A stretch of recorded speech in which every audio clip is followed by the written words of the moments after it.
Okay, welcome to Movie Night Extravaganza. I think that trailer does a really good job of really portraying how batshit crazy Dune is. I think it's really the first time that I feel like a trailer does a good job of that. All right, well, we have Conan Neutron. So I'm Conan Neutron. Conan Neutron's Protonic Reversal, rock and roll music interview podcast. Conan Neutron, The Secret Friends, rock and roll band. Amateur, if not dilettante, movie enthusiast for my entire life. I'm on Letterboxd.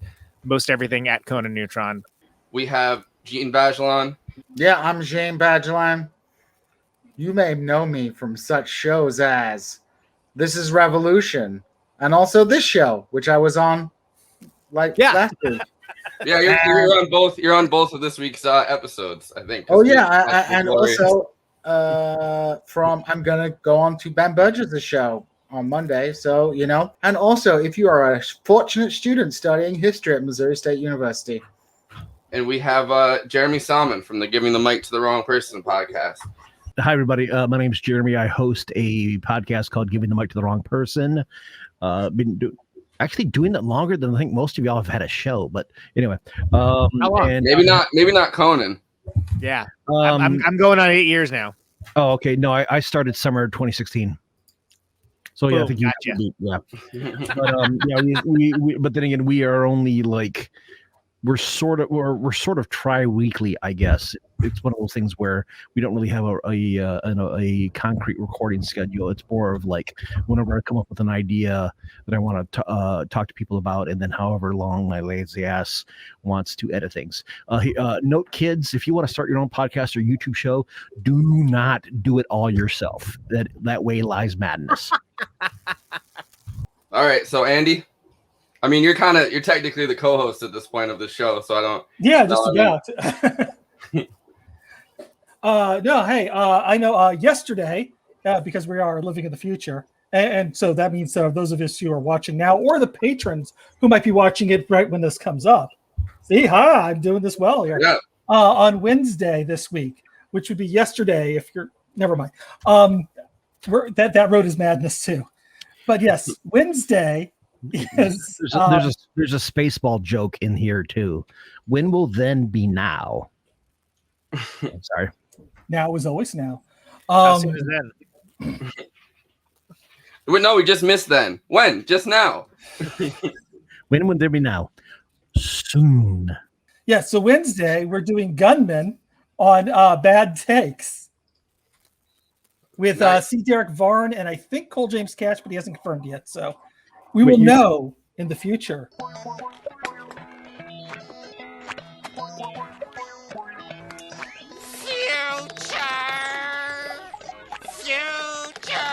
It's a fantastic. I actually watched it right after watching Dune because I wanted a coherent movie with Patrick Stewart in it. Hey. Yeah, this is really not a coherent movie.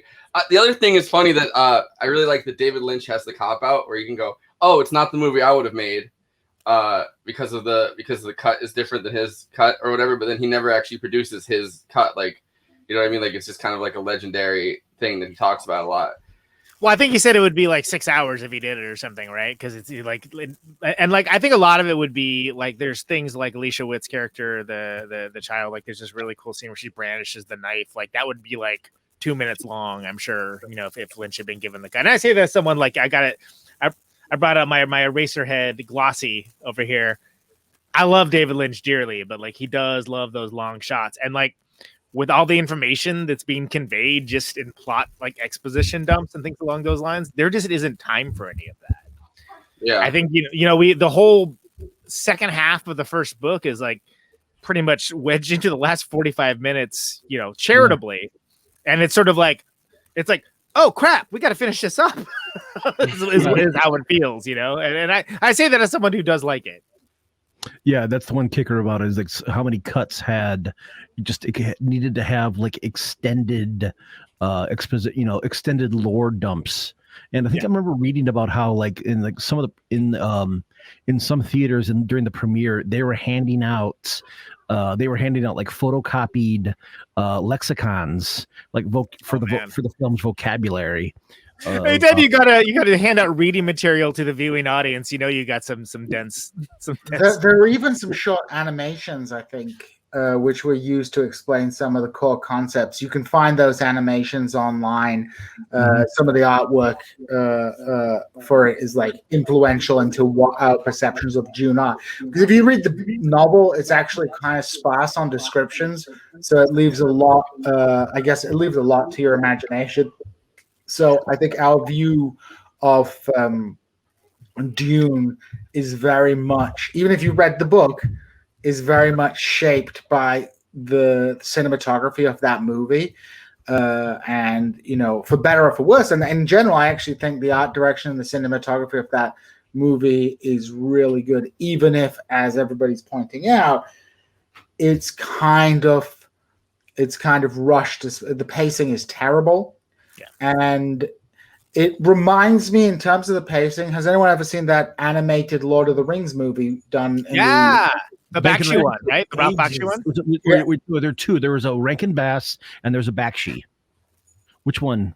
Oh, the one where they had like real people dressed up as orcs and mixed them. Bakshi. Yep.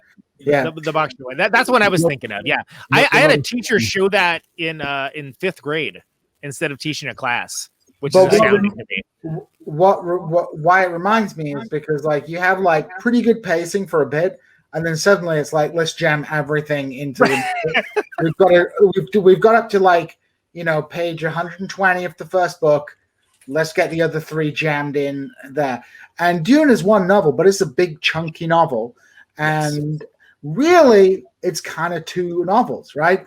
The first novel is the story of how the Atreides come to Dune, the conspiracies taking place in Dune, and then the liquidation of the Atreides at the hands of the Emperor and the Harkonnens. And then there's like a second novel, which is like how Paul Atreides becomes more deep and like how he launches his rebellion in the desert and overthrows both the Harkonnens and the Emperor, setting the scene for the subsequent novel. So it's 2 hefty novels. Yeah, and that second one, I guess, takes place over the course of 20 minutes. And it ends with like people like giant sandworms and rain and all kinds of like stuff, which I'm sure we'll go into, but kind of like entirely subverts the point of the novel, in which Herbert in the novel is trying to warn us about charismatic leaders and messiahs, whereas the movie ends up going like being kind of a classic Hollywood kind of epic movie where it's like, oh, and he turns out to be the messiah, rather than the more complicated story that is being told in Dune and then across the subsequent novels. When it comes to Dune adaptations, the miniseries, despite the kind of weak special effects, the miniseries from the 2000 does a better job in adapting that story. But also far more nudity. Is there more nudity in that one?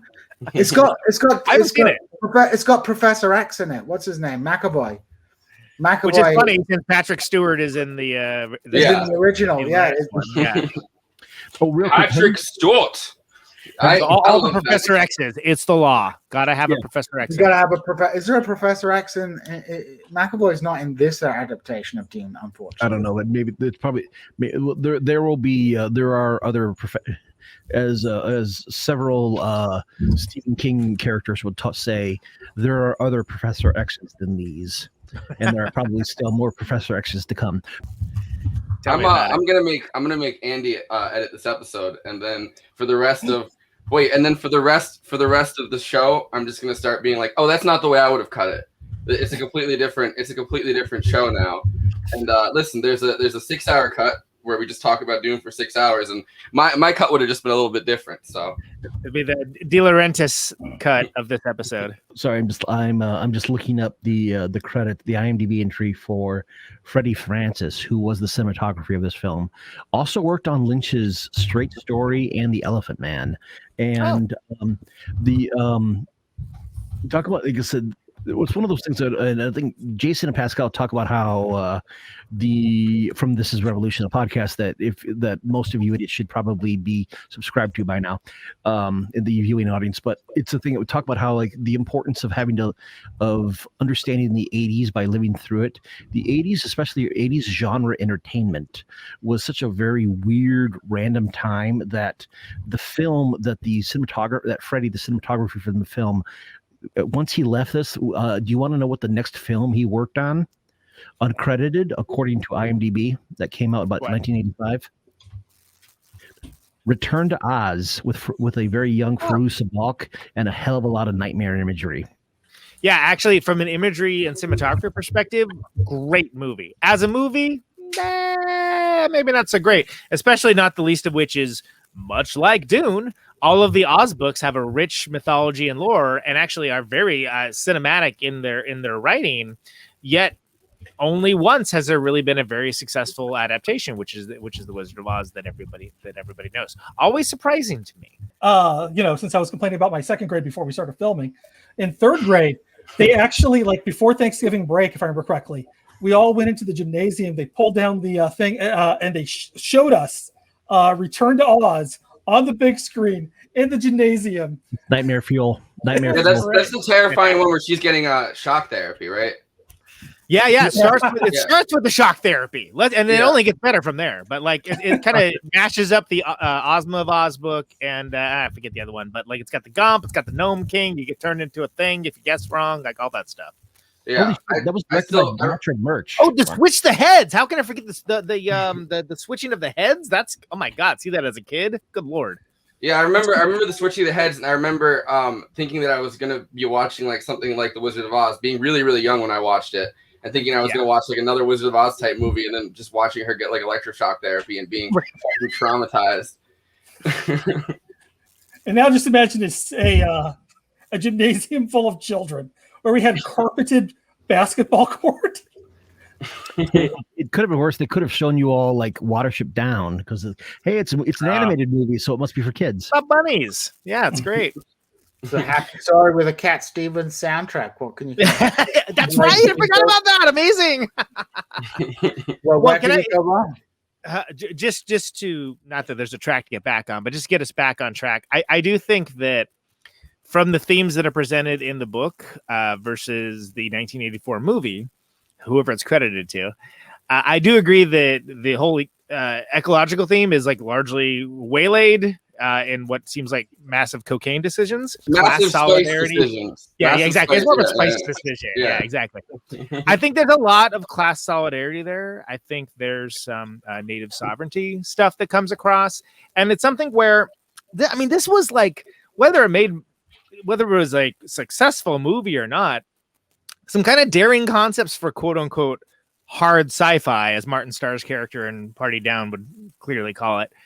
And I think that's that's something that I've been thinking about a lot on this again recent rewatch, because I've seen it something like 7 or 8 times, and that includes all the various cuts that are available, meaning not including the mythological David Lynch 5-hour, 6-hour cut. But I think that the class solidarity, indigenous sovereignty stuff, that stuff actually does come through. Now, that said, it's all a bunch of white dudes with British accents, right? That's the one thing. Is like, do you think like the folks on Arrakis are going to, look like that and talk like that? Well, probably not.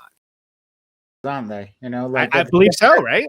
They're the Senzuni, the followers of the third Muhammad, and they come from Egypt. So like they're supposed to be Arabs, and the terminology, of course, is all derived from Arabic. Terms like naib or Fedakin comes from Fedayin. Like a lot of the terminology is jihad. Jihad is brought in directly from sort of Islamic and Arabic statecrafts and concepts. So it is a bit weird that everybody's a white guy in the future. Although it's never like the Atreides. The Atreides brown people are going to die in the future, and true, yeah. You should get onto that. I should make a point that like all of the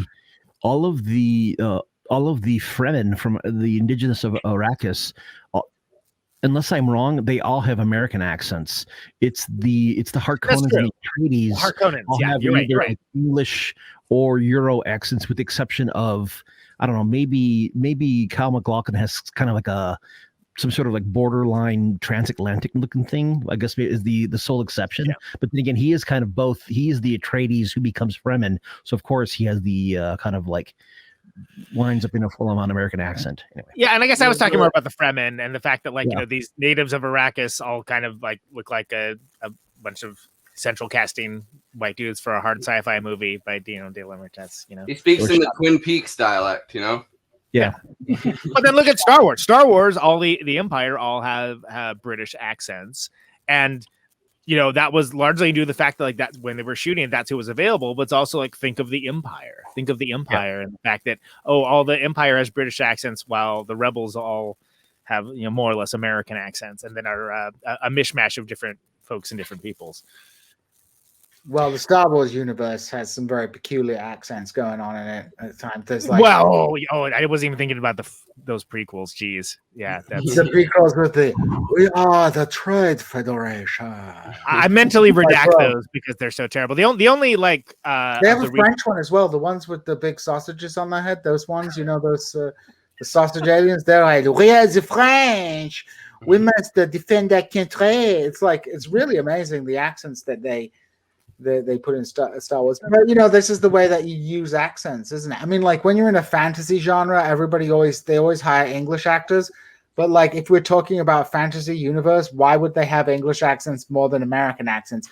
It's all to do with the perception of American audiences about what accents should be.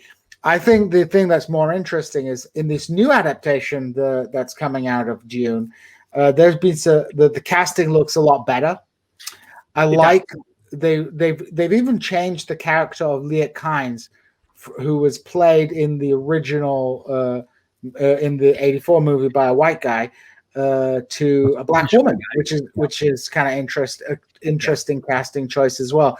So, you know, I think one thing that's important, that's kind of good I think for the Dune franchise, is that this new one is being deliberately a lot more multi-ethnic in its presentation of people.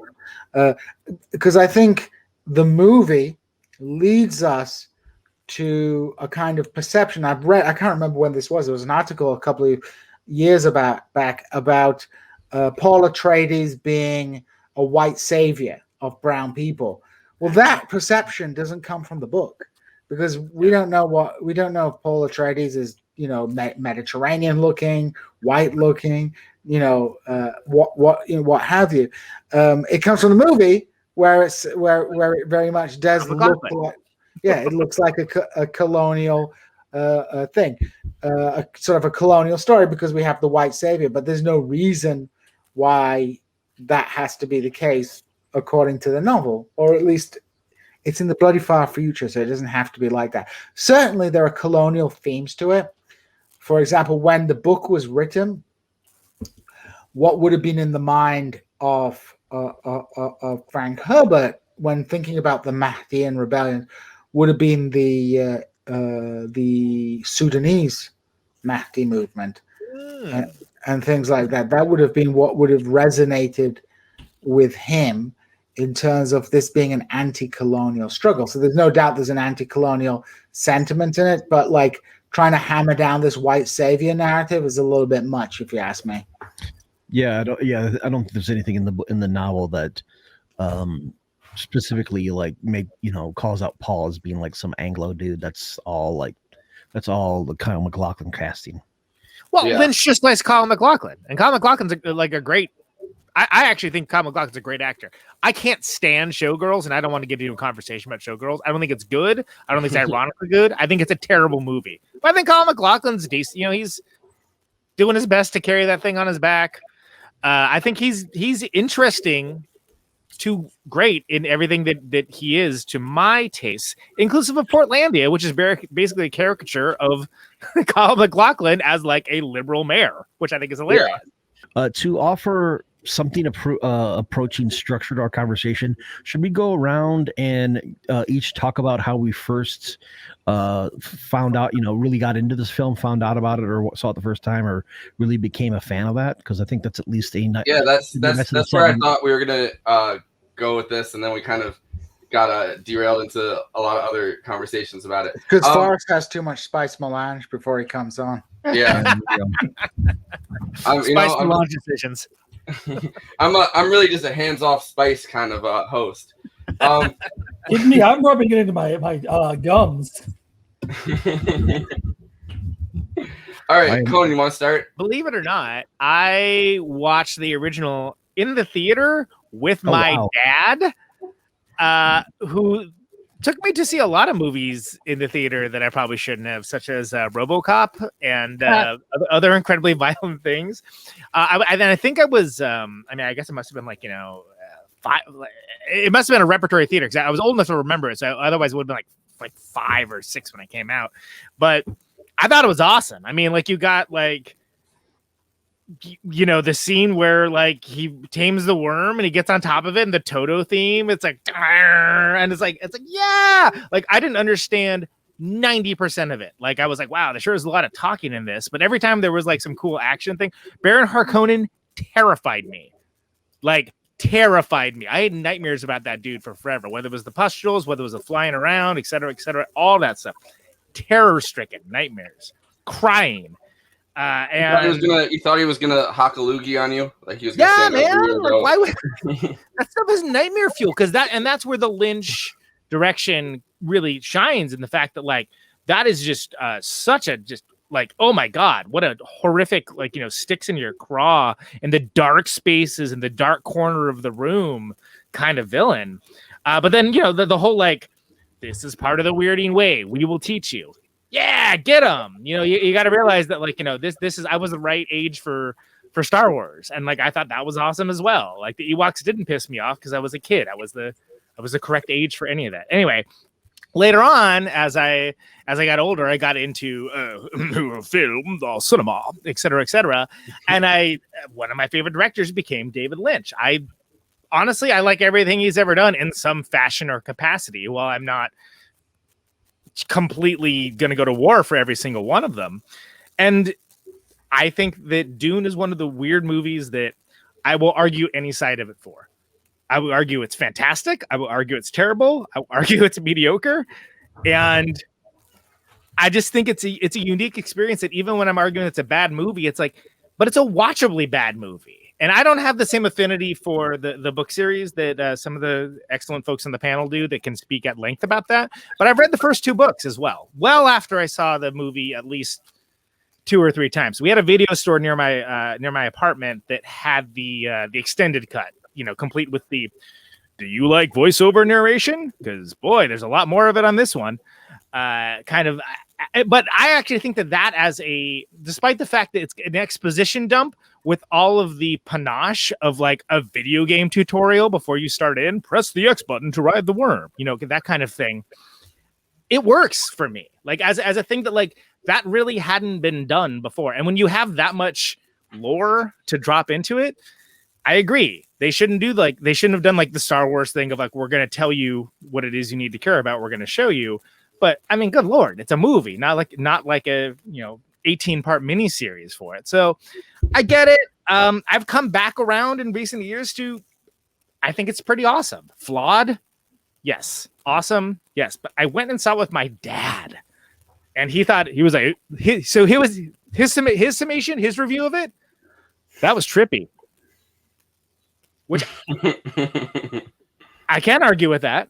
And he actually is the one who got me into a lot of sci-fi, but he had never read Frank Herbert, never read Dune. But my uncle, who is the squarest, like, dickhead Republican guy ever, he was like, all right, you should read the book. He got me reading the book. So there you go. That's my entry into Dune. I mean, I think it's interesting that there's these 2 crossover things, there's a lot of people that are really into David Lynch, like insanely into David Lynch. And I think there's a lot of people that are really into Dune as a book series. So it's interesting to have kind of this crossover that exists with those 2 groups who maybe not maybe that kind of like film nerd that's like really, really, really into watching David Lynch movies, and the people that are really into Dune aren't necessarily going to fully cross over on a lot of stuff. You know what I mean? Like it's less, I think, for those people about for the very Lynchian cinema nerds, less about the sci-fi elements of it and more about like, you know, the way that David Lynch creates film that's different than really any other director. 100%. And I think like, so just in the way that the miniseries is like closer to the source material, but like maybe for me, ultimately like less entertaining as something to watch. In that same way, the Shining that has the dude from Wings in it instead of Jack Nicholson. Yeah, that's closer to the book, which I love, but I don't like watching it as much. Although I do like watching Rebecca De Mornay. Yeah, but The Shining is just a good fucking movie by any metric. That's like one of the greatest like horror movies that anyone's ever made, and that's one of the reasons why Kubrick is our Avi for this on YouTube for this channel. But real quick, Kubrick gang. Didn't the 97 miniseries with was it Tim Daly or Steven Weber? I can't remember which Wings dude played Jack Torrance, but wasn't that version the one that actually they decided to go with because Stephen King had far more input in it? They decided to put the actual like animal topiaries back in, and from all reports, the effects from 96, 97 made it look like you had like PlayStation 1 rendered characters on your film. Yeah, you thought you were playing Crazy Taxi or something. Yeah, and it's Steven Weber, by the way. It's not the guy that was in Sideways and all that. Thomas Haden. It wasn't Thomas Haden. There we go. All right, so Gene, like in terms of the book series, like I've always kind of for a long time I've known about Dune, you know, as someone who likes sci-fi, but I did see the movie before I read the books. I remember seeing the books. I remember seeing the books at my friend Matthew Dore's house. His dad, who was a medical doctor, he really liked that book series, and I remember seeing those books there and asking about them. And then I don't know exactly when I saw the Dune movie the first time, but I have seen it a lot of times. And the reason I've seen it a lot of times is I think I may have seen it on TV, but I must have liked it because I bought the DVD and I've watched that DVD like so many. It was like the only DVD. That DVD I took to Iraq when I went. I took it to Turkey. You know, I was like, that DVD has been everywhere with me. So I've seen this movie like loads of times, so many times that I just cannot tell you when the first time I saw it was. When it comes to the book, I read the book relatively recently because, you know, there's a lot of things that have been on my to read list, but, you know, I just hadn't had time with like doing all my like studying and you know, getting my PhD. I could never read a novel because it was always like, oh, I need to read something appropriate for my studies. I can't have time to read a big thick novel. So I think maybe like 6-7 years ago, I finally sat down and I got through Dune, and, you know, read, I think the first 4 books, and my wife, she's read them all. And yeah, I really enjoyed the book. I actually think, you know, the first one is a really good book, but is not written in the best way, in the most accessible way. I actually think the later novels are like easier to read, but they have different themes and different meanings to them. So I've like, and I would note, in the time between seeing the Lynch movie and the reading the books, I'd also seen the miniseries. So yeah, I'm kind of into Dune. I think it's pretty good. I'm gonna try and read the rest of the books when I have my chance. I have my Dune roleplay book here. Yeah, I've got my Dune roleplay book. But yeah, I think it's a fascinating like novel. There's a lot of ideas in there, which today some of the ideas might seem cliched, but at the time they were written, they were kind of original ideas.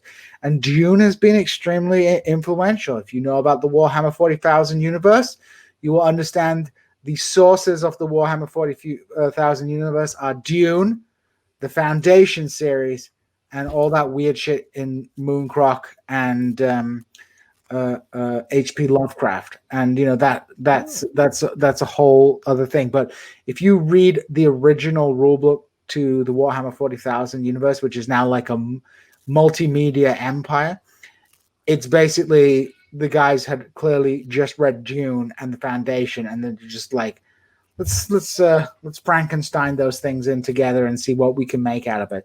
So, I really like Dune. I like the Lynch movie for what it is. I think it's really badly paced. And since reading the novels, I'm like, it also completely misses the point of Herbert's messages and book about it. But, it is what it is. And I think it's a beautiful movie. I think the costume design is wonderful. The acting is solid. It's just a movie that suffered from having to be a single movie instead of being broken up into the two constituent parts of the book, which are this first part, which is, the struggle over Arrakis between the Atreides and the Harkonnens and the Emperor. And then the second part, which is this kind of like how Paul Atreides comes to be seen as a Messiah, when in fact, all the religious foundation upon which his divinity, semi-divinity is based is actually a complete fabrication, which is something that the movie completely misses. Yeah, that's cutting room floor. We'll charitably say. Yeah. I think it's really interesting that you read the books while taking a break from studying, because it kind of, a lot of this feels like lore and history. Like, it kind of feels like it falls into the same thing. I mean, obviously it's a fictionalized like fantasy history, but it's still in the same way. Like, there are dates, there like are so many names to remember. Like, it feels like in a very similar way. It's kind of I mean, it's a series of like almost historical books, just like I feel like Lord of the Rings. You read Lord of the Rings and having to keep track of everything feels like you're studying history. I don't like Lord of the Rings that much, to be honest. Like, I like the movie, but I don't really like the books. I find them very stodgy and hard to get through.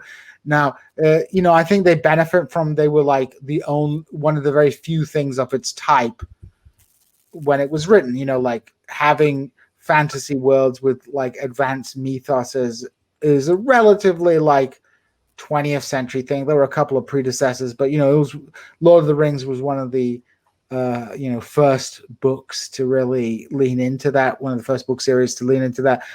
But I don't think Lord of the Rings is that good, whereas I do think Dune is a really good book. And I think, the Dune, like the Dune novels, I like really, like some of them are really like underrated.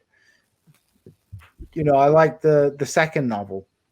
Yeah, I like the second novel a lot. Gene, how do you feel about the like Song of Ice and Fire and His Dark Materials and other more like recent?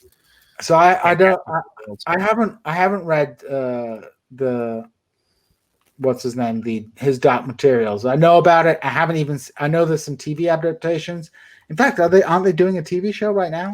Yeah. There was the first season of it, I think, right? Just finished. It's pretty good. It was good. I liked it.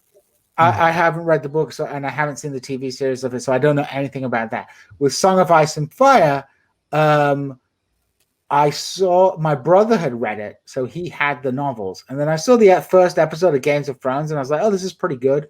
And again, I was like trying to avoid doing some work, and I was like, I just got the novel, and I read it, and then I just read all the novels after that. Like, by the end of it, I think the Song of Ice and Fire is also it's a good novel. There's a more modern writing style to it, which I think makes the story like easier to digest. Like what's his name, George R.R. Martin, he breaks a lot of like typical writing conventions, but by and large, the way that he, like, for example, he has people with very similar names, so you mix them up all the time, which is like bad writing, but like it works within his context. I do think it suffers a little bit as you get down the novels. Like, I've kind of lost interest. I was like waiting for the new one, but now I'm like, do I even care anymore?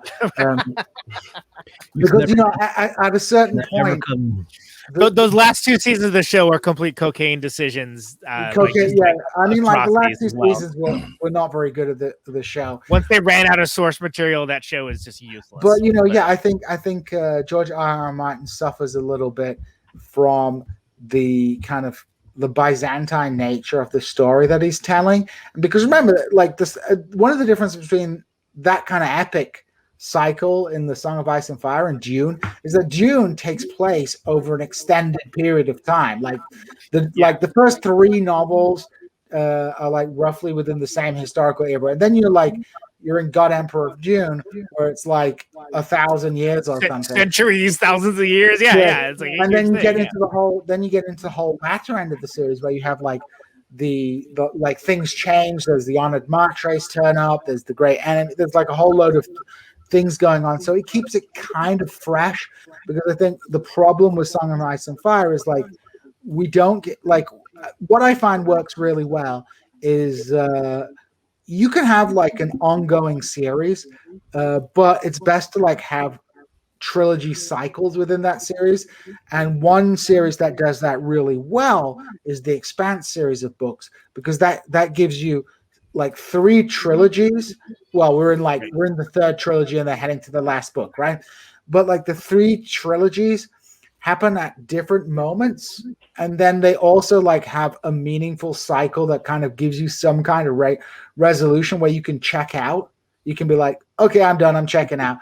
Whereas Song of Ice and Fire, it's just like, it's just you never really getting kind of satisfying feeling that anything ever comes to the conclusion. With Dune, the first book is kind of self-contained. The second book is kind of like a tragic personal story, and the third book, like kind of takes you to the end of that, and then you go to God Emperor where it gets all weird and stuff like that, and there's like lesbian warriors. Book of the series. It's crazy, but you feel like you kind of like you can check out after the first Dune book without feeling like you're missing something, right? Whereas Song of Ice and Fire is just leading you down the garden path. So I think it's good writing in certain ways, but it's also very like cumbersome. And if you're not giving me a new novel within a relatively short space of time, I'm gonna not give a shit after a while. Yeah, we got busy lives here. Whereas if someone said to me like, Frank Herbert, not his son, but if Frank Herbert was coming back to give me a new Dune novel, I'd be like, cool, I'm looking forward to that. I'll read that, because you can read it in a self-contained way. And I think first of all, was it Daniel Abraham and Ty Frank should have you on the payroll, because when I finally get back into trying again with The Expanse, it's literally going to be because of you, dude. Like, because you're unabashed and very intelligent discussions of the world of The Expanse. Like it's like, all right, man, I'm gonna give that another try. So, well, I'm looking forward to those guys doing their new. They're signing out of the Expanse universe, which I respect. I respect that move, because it's like they're going to have done 9 novels. The last novel seems to be heading towards like a good conclusion point for the whole series, and then they're going to check out, and then they want to do something a bit more like Dune. So whereas like the Expanse is in the near future, where everything is kind of just.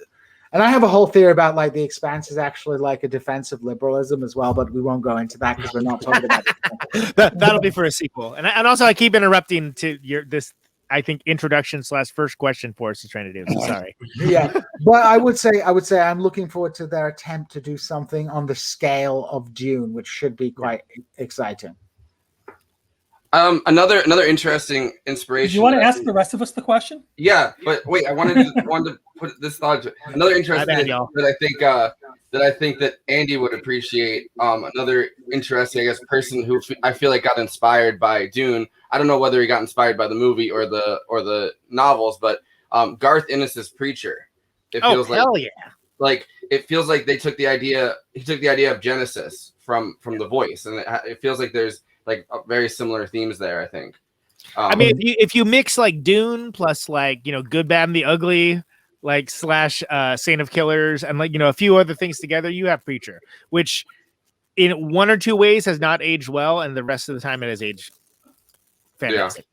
Yeah. So Andy, how did you first watch this? And I don't know. I mean, you kind of showed us at the beginning, but I don't remember if it was on camera or not. I think it was before. No, I think it was before we started recording. But anyways, I was 7 in 2nd grade. My mom recently sent me all these old class pictures of me, and you could see my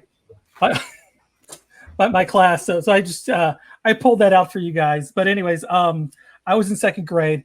I remember I saw the commercials on TV and thought that was the coolest thing ever. I was so excited to see the movie. I even made up a song. I don't remember the song, but I remember driving everybody crazy, singing my stupid Dune song. Nobody in my second grade class even heard of this movie. And it was driving me crazy because like the two movies that came out that year that really stuck with me was Dune and Ice Pirates. Ice Pirates! Holy crap! Awesome. my science project was to build the robot that got its head chopped off. What's his name? Bruce Valanche got his head then put onto after he got decapitated. Yeah. As one does. Yeah, but and Forrest, this is the second stream I brought up Ice Pirates with you. I was gonna say is for those of you youngins. If you weren't a Gen X kid growing up with like HBO and never saw Ice Pirates in the theater or anything, go find the Red Letter Media review, overview, appreciation of what was Ice Pirates. It is a thing of, not necessarily a thing of beauty, but certainly a thing of interest. Yeah, no, Ice Pirates is a messy movie, but like those were my two big second grade movies, so that was I had the action figures. I remember they had the you like pushed a button on the side and they would like stab each other like awkwardly. I had Sting and Paul. 1984. Yep. I had the picture book. I had the comic book adaptation. Yeah. I was like, hardcore fanboy for that shit. And then I kind of grew up and grew to really appreciate that comic book is amazing. If y'all haven't checked that out, Bill Sienkiewicz did the artwork for it. And for folks that come from a more popular standpoint, Bill did the iconic artist of the New Mutants, which is I just recently reread, and it's amazing, unfuckable, right? Like great. Yeah, and of course, he kind of made Moon Knight like. Yep. Anybody talking about Moon Knight is always talking about the Bill Sienkiewicz series, where he literally started off deconstructing the artwork of Neil Adams and then going abstract as the series, as the main character loses his sanity. So, just an amazing artist. So his Dune adaptation, which is absolutely incredible, and the way the colors, like he allowed the colorists to really go in there and make these almost like abstract paintings for some of these splash pages with the with the use of colors, and it works so well on the newsprint, and that's what tends to get lost. Like if they reprinted it today, they put it on glossy paper, and you're not going to see that beautiful nuance of the colors, or they recolor it and it looks like shit. It wouldn't hit the same. Like in the same way that like they recently did a thing with some of the more, I think it was the more recent X-Men stuff, like the Krakoa. I'm blanking on the guy who made that world, but basically made the X-Men like interesting again for the first time since like Grant Morrison probably. No. That's old school. This is more recent. I'm gonna think of it like the second I'm done talking, I'm sure. But they did a version because it's all the computer colors. Computer color is computer like the new style, right? They did a run of these that like I don't know if it's limited or what. I'm not the be all end all of it, but it's like in the older newsprint style. And it's like, and it's such because the art is so cool. Like, and the I'm blanking on the artist's name as well, so I'm doing a fantastic job. But the art is like so iconic with this and like so cool that like it's something where it actually would be like, wow, why don't you just do that all the time? Like, why don't you do Grand Design? That's Pisker. So I'm thinking of it's like Reign of X and Dawn of X and all that. All the new stuff that's coming out. It's good. It's actually good. Way past my time. Way past my era. But yeah. I had given up. Oh, Hickman, Jonathan Hickman. Fuck me. Why was that so hard? Jonathan Hickman is the writer for it, and but it's very intrinsically tied in with the art as well. And they did a run of it that was just like that old style, that style comic book printing. And it's like, just do this. This is great.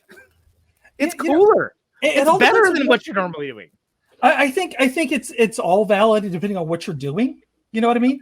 But if like for this one, it's better with the newsprint. But yeah, go ahead. Yeah, and I think too it depends on the story is what I'm trying to say. Like yeah. Yeah. Like just because it's right for the story doesn't mean it's going to be right for every story. Yeah, because Spawn looked amazing with those colors in 1993, whenever that came out. Sure. And yeah, they ushered in a whole bunch of crappy stuff to imitate it, but but it was able to use this new that new computer technology to its fullest. That's a great example of it, and that's so and certain things work better with that style, just like certain things work better with the newsprint style. Yeah, and this Dune adaptation works so beautifully with that newsprint style, which is great. And I do always want to bring that up, just because like if they do try to reprint it, it's not going to work. And I was actually trying to one up your point, not take us off topic. So my bad on that. But but I steered us back beautifully. Transition us back to like film and to Dune in general.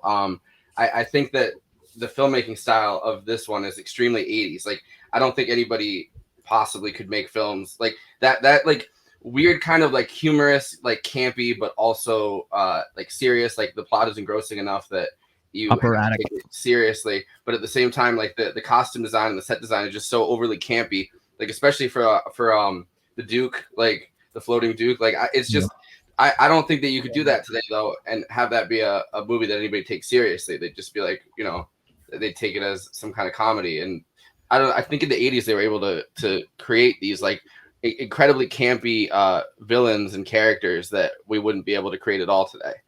Similarly to Max von Sydow, who also is who played the planetologist in this film, playing Ming the Merciless just a few years earlier I think this was also a Dino De Laurentiis production of Flash Gordon, which also had, of course, the operatic rock score by a pop rock band. It also had Brian Blessed in it. Yeah. Hawkman. That's true. Brian Blessed, I think, even though he has not passed away, he has been reincarnated as Matt Berry. Oh yes, yeah. Matt Berry, I love that. Yeah, who is, of course, he's in a lot of stuff. But yeah, he's like, you guys probably all know him from the Shadows show. But he was also in the IT Crowd. Was that popular in America? Oh yeah, IT Crowd is one of my favorites. Yeah, I love him in that. He's the only possible person they could have replaced. I once broke up with a girl over a very serious disagreement between which was better, Big Bang Theory or IT Crowd. And I was like, IT Crowd is like way better, and she was like, nope, it's Big Bang Theory. And I was like, what are you talking about? And well, Big Bang Theory sucks, to be fair. Big Bang Theory sucks big time. Yeah, I mean, Big Bang Theory is a show about smart people. It's the show about smart people, written by smart people who are writing about in a way that dumb people think smart people are. Yeah. Right. No, as it's always something in Philadelphia is like a show about dumb people that is for smart people. I would say. Yeah. I was at a con once, and this guy I know stops me and just like, have you ever seen the show Big Bang Theory? And I'm like, yeah, I've seen a few episodes. I couldn't get into it. It's like, man, I wish you were on this panel I was just on. Whoever booked the panel had a guy who thought we were talking about the Big Bang Theory. So the entire time we're talking about the TV show, he's trying to loop it back to science. Maybe the problem with Big Bang Theory, I think, is maybe he fucking loves science. The problem with Big Bang Theory, I think, is that it is a mainstream sitcom written about people who would be into incredibly niche culture. And so, like, all the references are for a mainstream audience, when, like, none of the dialogue would be like that. It would be people, like, referencing incredibly niche things that nobody else is into, because that's who the characters are at their core. And so I mean, I hate sitcoms in general. Like, I think the sitcom style is overly, like, you know what I mean? There's just been too many of them, and they're all written the same way, and they all have, like, way too many people having input on the jokes. But it feels like since Big Bang Theory was, like, the most popular sitcom for its time, up till, like, 2 years ago or something, like, It's written for people that had no idea about anything to do with sci-fi or about anything to do with like a niche culture or anything like nerd culture, and it's written as if it's supposed to be for them, but like none of the characters would be referencing the things they're referencing. Yeah, I think the bit I remember at its height. I remember the show best being described as because it was on CBS. So someone described it as like effectively it's like people. This is Chuck Lorre writing a show for your parents, for what your parents think you and all your friends sound like, or it's like, because like, or at least what for their parents to get an understanding, at least some sort of vague understanding of what their kids are like. I will say this, IT Crowd was a far better show. It was probably, and it's a little bit soured in since then. It's probably also like far less. I should say, Big Bang Theory is probably far less transphobic, but I think that's mainly due to the IT Crowd showrunner. The other kicker is that, but I think most geeky Americans probably first saw Matt Berry when Garth Marenghi's Dark Place got really, really popular over here, thanks to BitTorrent taking off during the aughts. I know definitely that is when me and my friends and a bunch of other like online American idiots saw it. Can we also talk about Toast of London and the fact that anyone that does audio editing has to appreciate like all the voiceover scenes? Oh, the one on the nuclear submarine is amazing. Periscope up. Periscope down. Clem Fandango. I mean, get out of here. It's awesome. All right, so we're still on this first question. So I think transitioning into Jeremy. So when did you first encounter Dune? Oh, and last thing, we mentioned Brian Blessed. Turns out, judging if his IMDb is at all accurate, Kenneth McMillan, who plays the Duke. Although oddly enough, whenever he says that you're the Duke, I keep wanting to talk like Donald Pleasance in Escape from New York. But see, this is what the actual dialogue from The Big Bang Theory would sound like. Except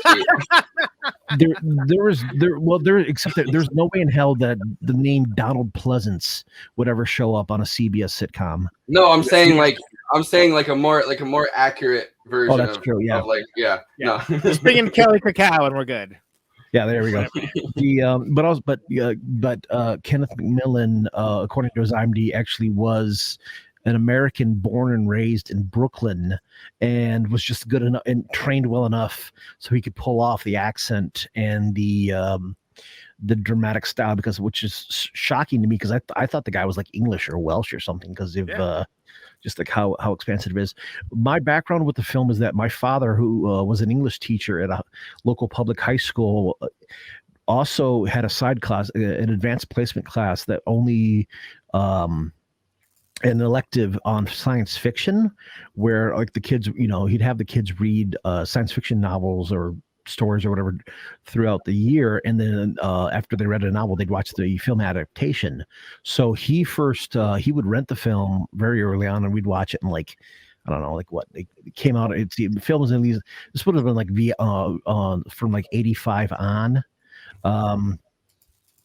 And yeah, just watching it then, it was kind of thing. I was like, first watching, and this is very much and this is in Star Wars mid '80s era. So I just thought it was like this great operatic sci-fi thing with, a bunch of cool visuals and cool tech, and look, and there's Dean Stockwell for some reason, and and so it's one of the things that definitely came in, and it was imprinted into my brain like long before any sort of critical faculties could take hold rather. And so I remember didn't read the book until after undergrad, because I remember reading it until it was definitely when I was in Ann Arbor. And then like we'd always read people talk about how Lynch was so disappointed by this, and it's such a weird odd film, and I'm like, what is everybody talking about? This makes perfect sense to me.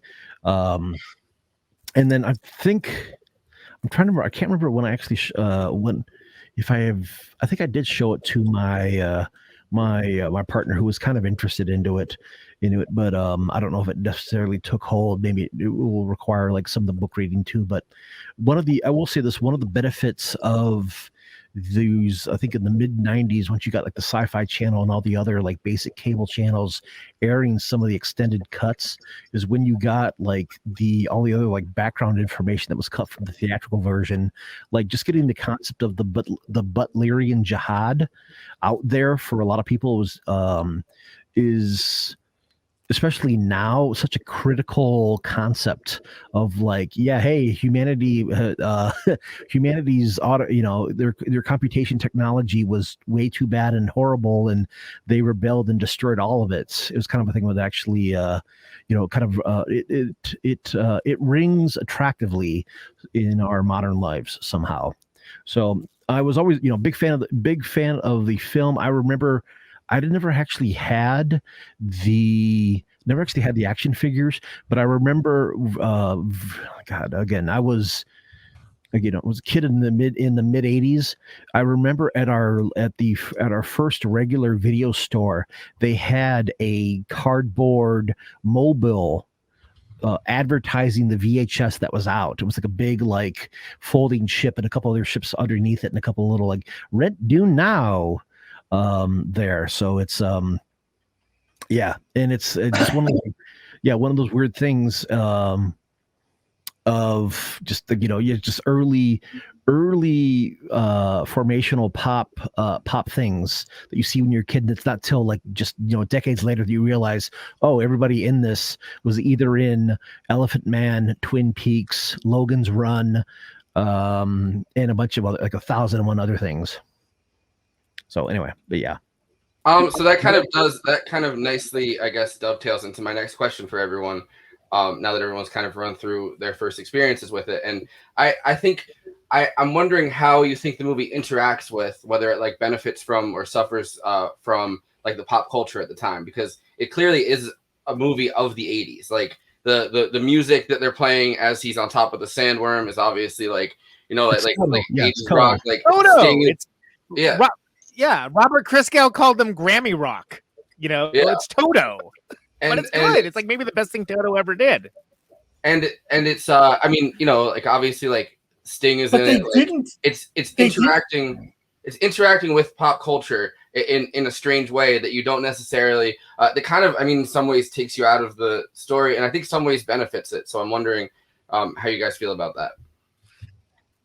One of the interaction points with pop culture, not just at the time but also earlier, it helps to when you realize, and if you've seen Wild at Heart, you definitely get this too. But when you watch it and realize that David Lynch's favorite film is Wizard of Oz, so many of the visuals, especially on the Harkonnen planet, like especially with Jack Nance's character, who's got this weird, very oddly Ozian, I can't remember Ozian like look to him, and it's like, yeah, this is, you watch it and you realize, okay, yeah, there's a shit ton of Wizard of Oz in that right there. As for the rest of the pop culture, it's interesting to see everything from you have, what did you talk about? Everything from one of the lead singer from The Police interacting with Cyrano de Bergerac I believe they're in a couple of the same scenes, but because of Jose Ferrer. Well, now that you've mentioned now we've mentioned Sting and talked about how he's the the lead singer of The Police, I had to play the Patrick Stewart talking about meeting Sting, which is an honestly amazing clip that I'm really happy that I saw, because the way he says tacos is fantastic in this. So my question is, what was it like working with co-star Sting on Dune? It was fabulous. Some great actors in that movie, some of whom have left us, and that's incredibly sad. Ken McMillan in particular, who is a wonderful guy. I got to go out to dinner once a week with Max von Sydow, who is one of my heroes. And I used to sit across the table from him, and we would eat tacos, and I think, Max von Sydow. Kyle MacLachlan has become a lifelong friend and buddy, as has Everett McGill, who was also in that movie. The three of us hung out together a lot. I know about Sting. I know. I'm coming to Sting. So, music at least popular music, has never played a big part in my life until the last few years for a very good reason. I had never heard of Sting. I mean, that's how isolated I was from the music world. But I was aware that there was, because I'd been there a couple of weeks before Sting arrived, and when he arrived, there was this kind of frisson everywhere. You know, the whole of Mexico City was abuzz that Sting was coming. And so I heard he was a musician. That's all I knew. And so the second or third day, we're just hanging out on the set, and him and me, and I say, "So you're a musician?" And he said, "Yep." And I said, "What do you play?" And I swear, I crossed my heart. And he said, "Bass." And I said, "You know, I've often wondered, what is it like carrying that huge thing around with you everywhere you go?"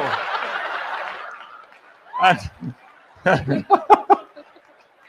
all right. I mean, God bless him. Sting said, "No, bass guitar. That's what I play." And I said, "Oh, great. That's fantastic. Beautiful instrument." And like, "Are you a solo artist?" And he said, No, I'm in a band." And I said, "Oh, what kind of band?" He said, "The Police." Folks, I said, "You play in a police band?" Oh. So good. That guy down a notch. Amazing. Love it so much. And there's even some police, I think it's a couple videos where he actually does play an upright bass as well, but yeah. But I just like the thought of like getting a call from, you know, Sir Patrick Stewart, and he's like, "Hello, would you like to get tacos with me?" That's This how we is say Patrick tacos. Stewart. Would you like to get some tacos? Yeah. Tacos. But he said tacos. Would you care for a taco, sir? We have wonderful tacos. Tacos were a delicacy in Britain in the 1980s. They were a fine. I was doing food. King Lear. We had some tacos. I had never had a taco If you want until to I was taken to Mexico City with my good friends. And Sting, there I met Sting and I are great friends now. I would. What's his name? Patrick Stewart is. He's from Yorkshire originally, so he's like from my neck of the woods. He's not a Southerner, but he comes out of this, like, you know, in America, like people just ride in from Kansas and like hang around LA and become actors, whereas in Britain they actually go to like schools and things like that. By the way, I just want to remark, Forrest, you look so fresh faced these days. Yeah. You really don't have that. Being told that my mustache made me look like a sex offender, kind of Sex criminal. A sex criminal. Sex criminal.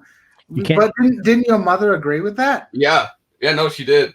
She said, "How did it go last night?" Because I'm living back here at my mom's. And she's like, "How did it go last night with the podcast?" And I was like, "Oh, it was good, but I was kind of getting roasted." And you know, Djene said my mustache made me look like a sex criminal, and she was like, "Well, yeah, it does." That's bad. That's bad.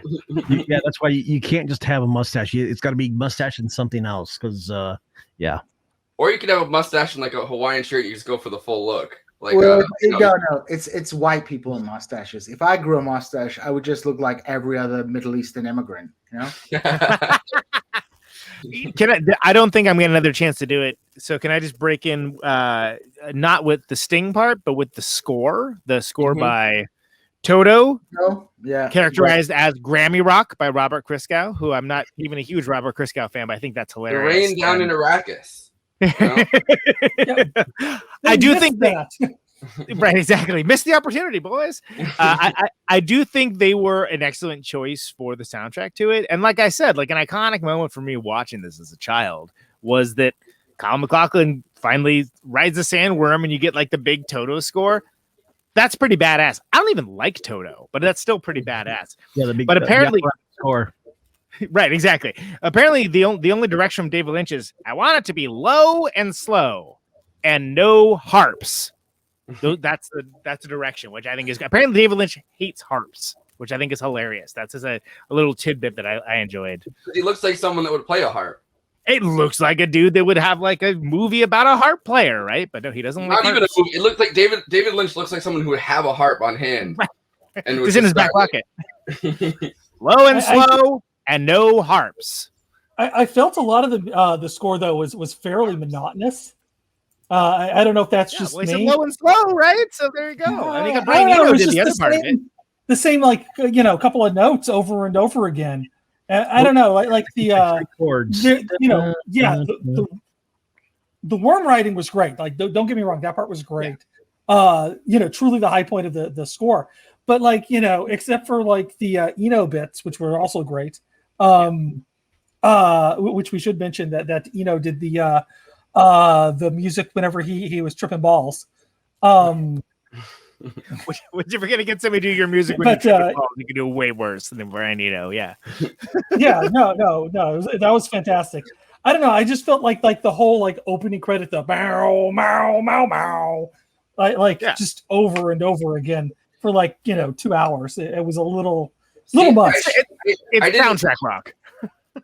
I didn't really mind the repetitiveness of it. I think my brain registers repetitiveness in a weird way though. I feel almost comforted by the same music being played in different scenes when I watch a movie. But I think that when he rides the sandworm and you can really just hear the score go up like that, I think I really started to feel that I started to feel the time period this movie was made more than at any other point really.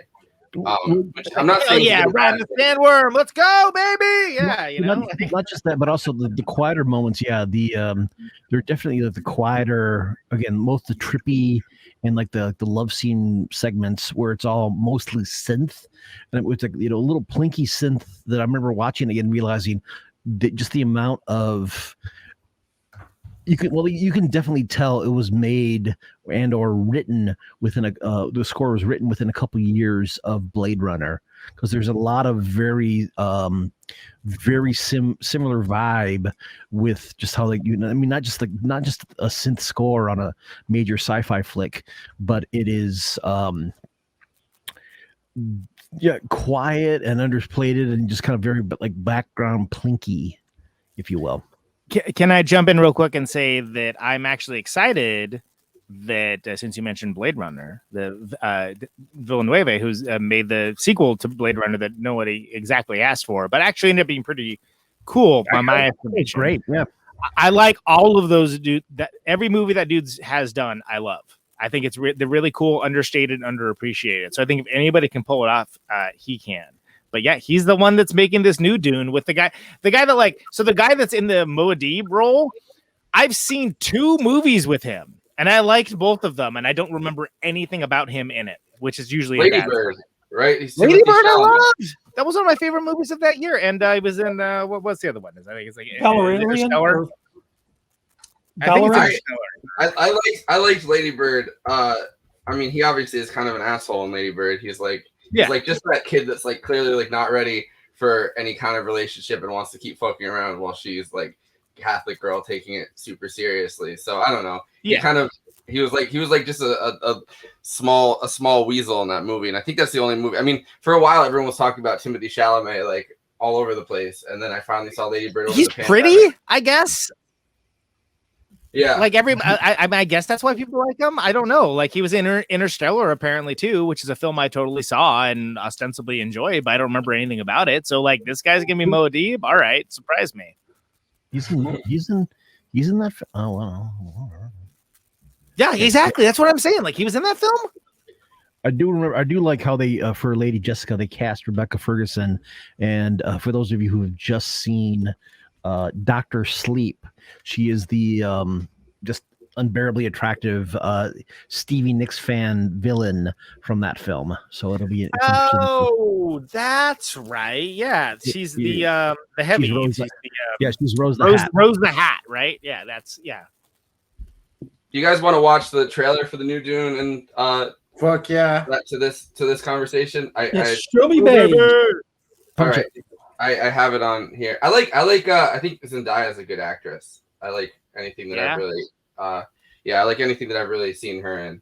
I've only seen her in Spider-Man, but she seems fine in that. So sure. I don't think she had that spy show on Disney, which I actually like legit kind of enjoyed. The planet Arrakis is so beautiful when the sun is low. Sorry. Rolling over the sands, you can Where'd see they shoot this anyway? The outsiders ravage our lands in front of our eyes.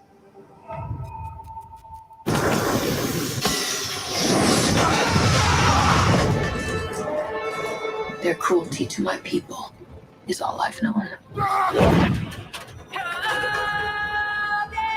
What's to become of our world?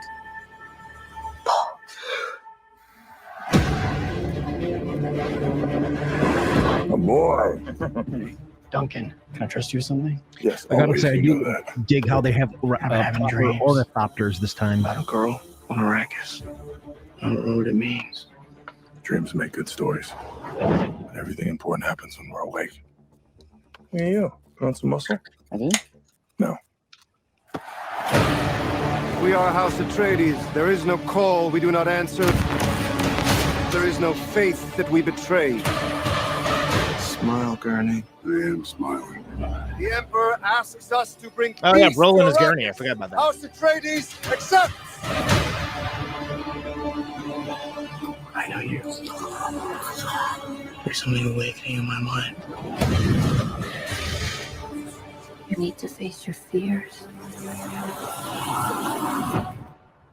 Come with me. You need to be ready. You've never met Harkonnens before. They're not human, they're brutal. The Duke's son sees too much. This is why Dune. Kill them all. God in heaven. Get everything with guns off the ground! Go! This is an extermination. They're picking my family off one by one. Let's fight like demons.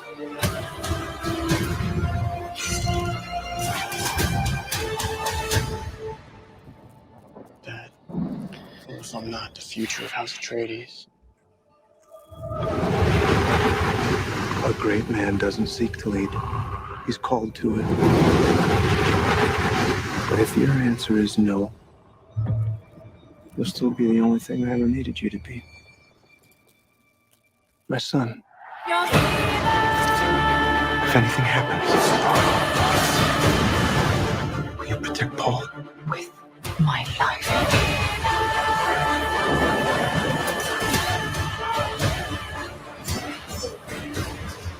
Only together can we stand a chance.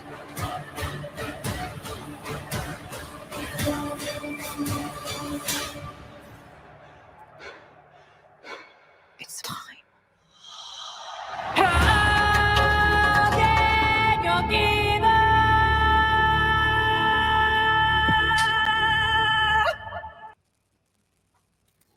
So, unless I'm wrong, I caught the one of the writers from what was it? Not Alien Covenant. What was the one? What was this? What was the the shitty Alien reboot from 2012 that everybody hated, and I ranted about because the director, what's his face, changed a lot. Does anybody remember the one that had Idris Elba and Charlize Theron in it? The one with the alien one that has Covenant? Yeah. Alien, was it Covenant? No, before Covenant. It was the prequel Alien one. Prometheus. Prometheus. Prometheus isn't an alien movie though. It is like an that's not a It is. remake. Oh, yes, it is. It's in the mythology, but it's okay. Sure. Well, I don't know if it's necessarily a remake, but it's definitely they tried to like retcon some shit. But I just remember the John something. John, I can't remember. Spot movie, yeah, Flawed movie, but it's that he was the writer on it. But although he did say that a lot of his shit got overrode by whatever Ridley Scott wanted to do that day, and it kind of went sideways. Anyway, honestly though, that's kind of the perfect director cop out. Like as someone that is a aspiring director, like the two of them are the edit thing and the like, oh sorry, I had an override. Like I don't know, like yeah. Sun was in my eyes. Yeah, exactly. Can I just say that on that trailer before like it leaves everyone's memory, which maybe it already has. Fucking Hans Zimmer. I fucking hate Hans Zimmer, and he's always working, and I don't understand why. And again, when I say Hans Zimmer, I really mean like Hans Zimmer's team, because like it's not just one dude. It's like, but his stuff is so vanilla, hackneyed, and overplayed. And just like how for a time period Hollywood had every trailer had a well-known song but done kind of quiet and acoustic instead, it's hacky to use him. And I'm pissed off about that, because I don't like Toto at all, but I think that like the Toto's work in Dune is like the best thing they ever did by far, and it works. You don't like a song where the guy's sitting on a plane and he's thinking about Africa. And he's like comparing it to his relationships, and he's like, "Wow, you know, I blessed the rains down in Africa." Like, I don't know, that song. It has a luscious mythos. It has a story to it. Look, when it shows up in the TV show Chuck, I loved it. All right, like that's fine. But like I'm just saying, overall, from a perspective of, and I'm saying this as like the musician in this grouping, right? Hans Zimmer pisses me off and makes everything that he's involved with a little more mediocre. Yet he is the predominant like. Hey, do you have a big, like a quote unquote big movie that you need a score for? Just get Hans Zimmer. He'll shit it out, and it'll be sound just like everything else he does. Like it sucks. And the thing, that's exactly as Gene was saying, that's exactly why he gets in there, is because it's one of those things where to be really popular, to be really like top of the charts, so to speak, you can't be too good. You have to be like just good enough. Yeah, mediocre enough. Also, would you say Hans Zimmer is the James Patterson of Hollywood genre film scores? And you know this is gonna be the one. You know this is gonna be the one thing I cut for Twitter, right? Tonight when Hans Zimmer can blow me. Just as long as just make sure that all of our names and links are spelled properly. Yeah, come at me, bro. Let's do this. Please make sure that all of our podcasts are linked. Right. I mean, I just want to add too, like the one thing that drives me crazy about this new movie is the desaturation of color in it. Yeah, I really do think that movie is so beige, and I mean literally like it is mostly beige. It's like gray, right? It's gray more than. Yeah, I mean the color palette is desaturated. It's slightly warmer because it's got the sand, you know, but like. The problem is everything is beige. We're like, like make Dune, freaking red. It's supposed to be like cinnamon, right? That's what it smells like. Cinnamon. Make it as colorful as that Bill Sienkiewicz comic. Make the throne room of the emperor. Make it as gorgeous and ornate and as golden purple. I mean the Lynch movie. It was like Donald Trump's apartment with all the gold. But but bring in some purple to it as well and make it look royal as fuck. Yeah. Well, I think I would say this though, like the ships really do hit how I imagined the ships to look when I read the book. Like these huge, like they don't look like ships in our sense of in the sense that spaceships are usually portrayed. They have these kind of weird monumental shapes. I would give it a chance, Andrew. I think. I'm not saying I'm not going to give the movie a chance. I'm just saying, like my first, I as an artist, I am insulted by the colors. You're insulted as I am about the score by him. Yeah, the thing is, it's like when you watched Nomadland, like a lot of complaints for a movie we haven't even seen yet. I know. What you say about Nomadland? We've seen the trailer. That's bad enough. Yeah. And again, that trailer should have never been thought of, and where it should have stayed was the idea phase. First of all, how dare you? Secondly, the trailer's trying to get you to want to watch it. So, like, this is supposed to be like enticing you, and all I see is beige. But no, the thing is like if you watch Nomadland, they also had desaturated colors because they were filming it like post sundown and just before the sun rose, where you have like the sky is amazing and everything on the ground's almost black and white. And that's fine. Like if they're going to shoot some scenes like that, I get that. but like make the sky then not be beige. Yeah. Well, all right. So I think this is a really good I guess comparison of the two eras. Like I think that if I was going to make a color statement about color statement never sounds good coming from a white guy, but if I was going to make some kind of like statement about the art design in the 1984 version of Dune, I think that it's almost colorful to a fault. You know what I mean? Like in the sense of like everything is in that era is like really ornate. The set designs took so long, probably longer than the actual like I don't know, like the script took to write. You know what I mean? Like they've really designed all these things and tried to make things look as cool as possible to the point where you feel like someone's just throwing shit at a dartboard almost. And like lots of technicolor. But I mean, on the flip side, you think it was wait, hold on. You throwing shit at a dartboard? Do you think it was random? There doesn't seem like anything random about that to me. No, but there's just tons of like I don't know. It's like a phrase that means like the idea, like people put a bunch of ideas out there and like any idea really, they were like, all right, well, let's just take this. Like, you know what I mean? There just seems like there's so much in it. And it's so, the 1984 version of Dune feels like it's giving you a lot. It's really giving you a lot at once. But I feel like all of it's very calculated. Whether it works or not is a different question, but I feel like it's all incredible. Yeah, maybe throwing shit at and I mean, the 80s were known for being beige just as in like. Yeah. Well, I don't mean in a sense of I'm sorry, everything is random. I mean everything in a sense of like it just seems like so many ideas are coming at you in 1984 one at once. Everything's brightly colored. Everything is extremely like 80s rock, like and like kind of glam in a weird sense. Like and now in this version of it, the desaturation, it feels like that's kind of this art, like this generation's version of fantasy filmmaking is very by the book a lot of times. If there's a book version of it, you know what I mean? They try to adapt it as much as possible. It feels very serious, and it doesn't have the same like it doesn't have any of that campiness that made the 80s. Gritty. Everything's gritty these days. Yeah. Everything has to be gritty. You know, like just look at how everything's going. It goes through cycles, right? I think we've reached peak gritty. I think we're now on the sort of downslide from gritty to camp again.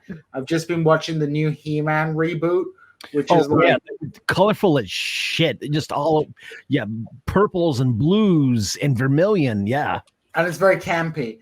Whereas if you go to 2011 and watch the Thundercats reboot, it's all gritty Thundercats. Yeah, but who the fuck wants that? You know what I mean? Like, it's a gritty reboot. This is actually my plan for a gritty TV series is a gritty reboot of Bucky O'Hare, right? Oh, yeah. Did you say Bucky? Bucky O'Hare. My idea would be that the kid who creates the door through his to go through to the Bucky O'Hare universe. The kid actually is like living in an abusive family, and and like this is his escape route. But we never know if he's like having a full mental breakdown or he really is going to the Bucky O'Hare universe. And basically, the frogs aren't just like conquering people; they're exterminating all the other animals. And it's like they have like, that's my gritty reboot pitch. Stop talking! You've made the sale. Let's make this picture, man. Let's go. Yeah, Bucky O'Hare, Captain, and Bucky O'Hare is like the rabbit. Gritty reboot of Bucky O'Hare. But gritty. Stay with me here. Yeah. One quick on the desaturation. I will say this: it's kind of difficult and seems even like self-defeating to have a film or a property where blue within blue eyes being desaturated.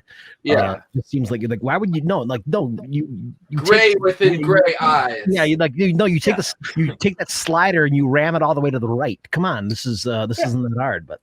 That's the thing is I don't think the 80s movie is overly saturated except for maybe the eyes. I don't know. Yeah. I think it's kind of near perfect. As it is because like each place has its own kind of feel to it and its own color schemes.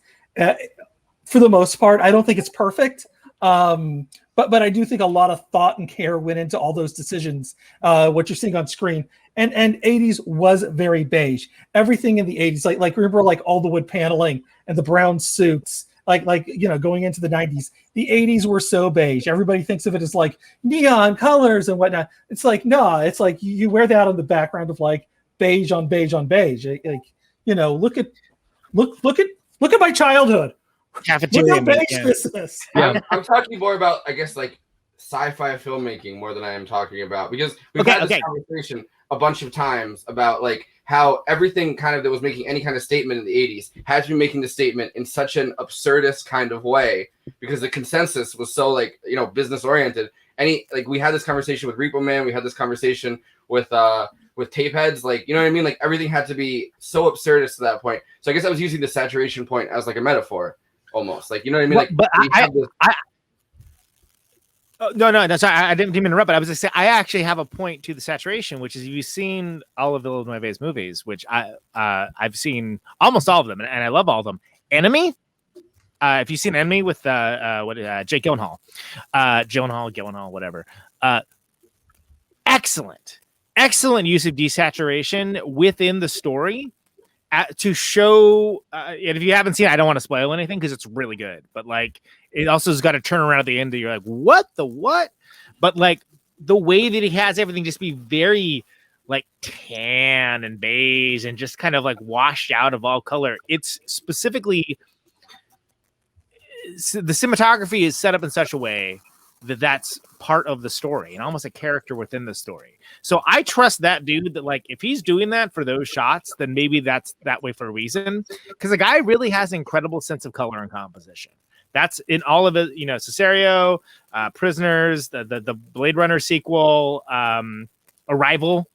All of these movies, they have a real kind of cognizance of what he's doing with color and saturation. Like more so, I think, than a lot of, like, I like the movie 1917, but I think the color is all it had going for it. Again, Hans Zimmer, that hack, was in that as well. But you had Roger Deakins cinematography. So it looked beautiful, but it's that one kid fucking running around getting shot at for like 2 hours. Do you want to see that? Great. That's what it is. Hey, Hans Zimmer, I'm sorry that Conan Neutron is being like this. If you want to come on our podcast and talk about filmmaking, you're perfectly welcome to. This is not I wouldn't say a pro Hans Zimmer space, but a neutral space for you. He's gonna cry himself to sleep on his like tens of millions of dollars that he makes from scoring literally every movie. That one podcast, but nobody really watches. What's the other one?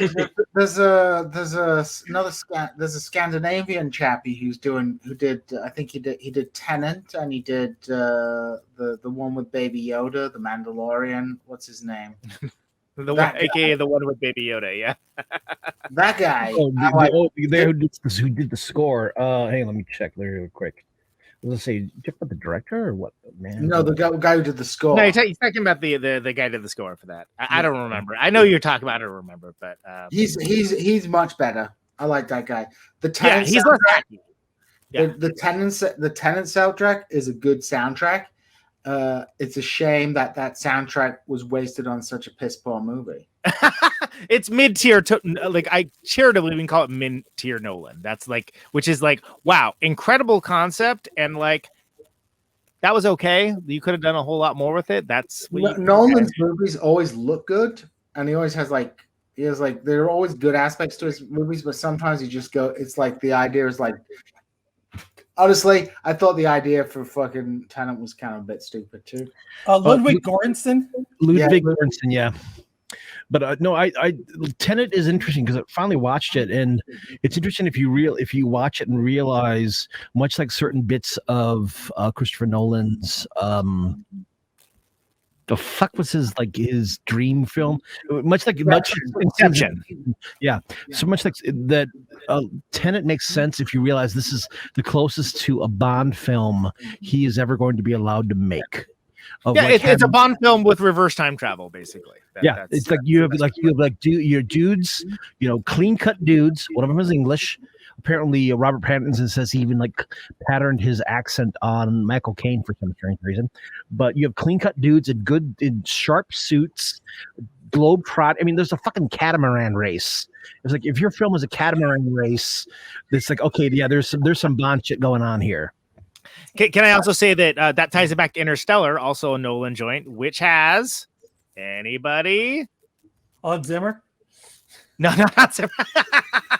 God damn it. Timothy Chalamet, who is playing Modi. The guy who might become Texas's governor. McConaughey. McConaughey. He is. Yeah, but he's batting around. So, but we're talking about Dune, and that dude, the dude that's in Interstellar, also directed by Nolan, is going to be the Colin McLaughlin. I think Nolan could have directed Dune as well. Actually, I think he would have done an okay job with Dune. You know what? Nolan is like what stupid people think smart movies are. Like that's what dumb people think that. I'm not saying that the movies are bad or anything. I just think like dumb people think that's what Kubrick is, and I just kind of like Memento. You didn't think Memento was interesting or like worthwhile? I like Nolan films. It's just Memento was his best movie though. Like it's been downhill since. Yeah, I like Dunkirk. I thought Dunkirk kicked the shit out of 1917 as far as war movies go. I haven't seen. I tend not to watch that many war movies. They do me. Well, if you've ever seen Come and See, there's no reason to watch any other war movie ever. But like, yeah, Dunkirk. If you watch Paths to Glory, there's no reason to. Yeah, watch it's a British regime. I think Come and See is better than Paths of Glory. But I like Paths of Glory a lot. But I know you're talking about a recent episode for us, so I will. Yeah, I'm shouting out our Tuesday episode. Yeah. I subscribe. By the way, like and subscribe, which you can watch now. Yeah, because it's the future. Real quick, the year is 10,199 or. And the Padishah Emperor Shaddam IV sits on the Carino throne. I will see. All, where does the name Arrakis comes from? Comes from the Arabic word al-Raqs, the dancer. There you go. And apparently Kwisatz Haderach is Hebrew. Knick knack, paddywhack, give a dog. Real quick, I just gotta say that I sorry to interrupt things, but I just realized looking around here that apparently they really did have put out a Jungle Cruise film starring The Rock. That's going to be that. I've seen the trailer. Is this the only Earth that I can live on? It's interesting. I think that one point that we're at in our society, I think like decolonization movements and liberation movements are taken very seriously in our history because obviously we're in like the post Cold War consensus of at least understanding that like our Cold War polar version of the world was a mistake, obviously, like how we conceive the world. So I think colonization is taken a lot more seriously as a concept. So it's interesting to me that trailer. Like the Dune is taken a lot more seriously now in this conception of it, as a very serious movie. Like obviously there's like a lot more representation. Obviously, like it's not just like a bunch of white people on a planet that's being colonized, or you know what I mean. Like the resources are being extracted from. Like it's obviously like a very very multi-ethnic casting, I guess. So that was something that I wanted to point out about this too. I also think that the indigenous sovereignty that also exists in the 1984 movie is probably going to hit differently now. Not the least of which is the fact that it is a diverse cast, right? And the fact that, like, if you know the source material, you're like, oh, that's awesome. You know, this is like this is the like you guys are invading our land and trying to extract our resources, sort of consequences. Oh no, it's the consequences of my actions kind of statement. And then I think it's going to hit way different. And I think in the same way that like I was excited when I heard they were making a Black Panther movie, and I don't want to talk about the merits of the Black Panther movie, but from a representational standpoint, I was like, Killmonger was right. Yeah. Look, Killmonger's from Oakland, just like me. So don't you let Jason Pascal hear you say you like the Black Panther movement. Otherwise, you're liable to get a Mau Mau. I look. I love those dudes. I disagree with them about a couple movies. And that's okay, but because it all comes out of. Is it okay? Is it okay? I think it is. They keep inviting me back, so. But what I was getting at with that was with as Black Panther was representationally, whether it's for us or for not, and whether Killmonger was right or not. Hashtag Killmonger was right.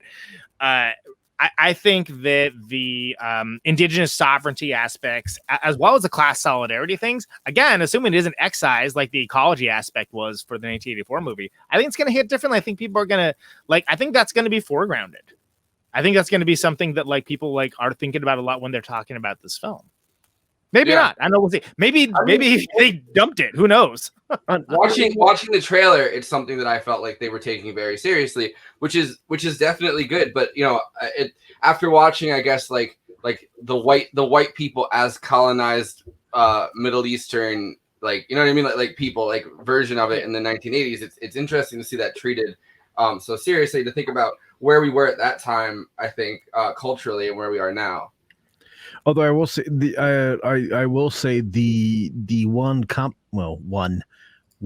of the complicating factors is, and I don't think this shows up in the first book, but it's definitely in the later books. Well, in the later couple books, but actually gets into about how the Fremen of Arrakis.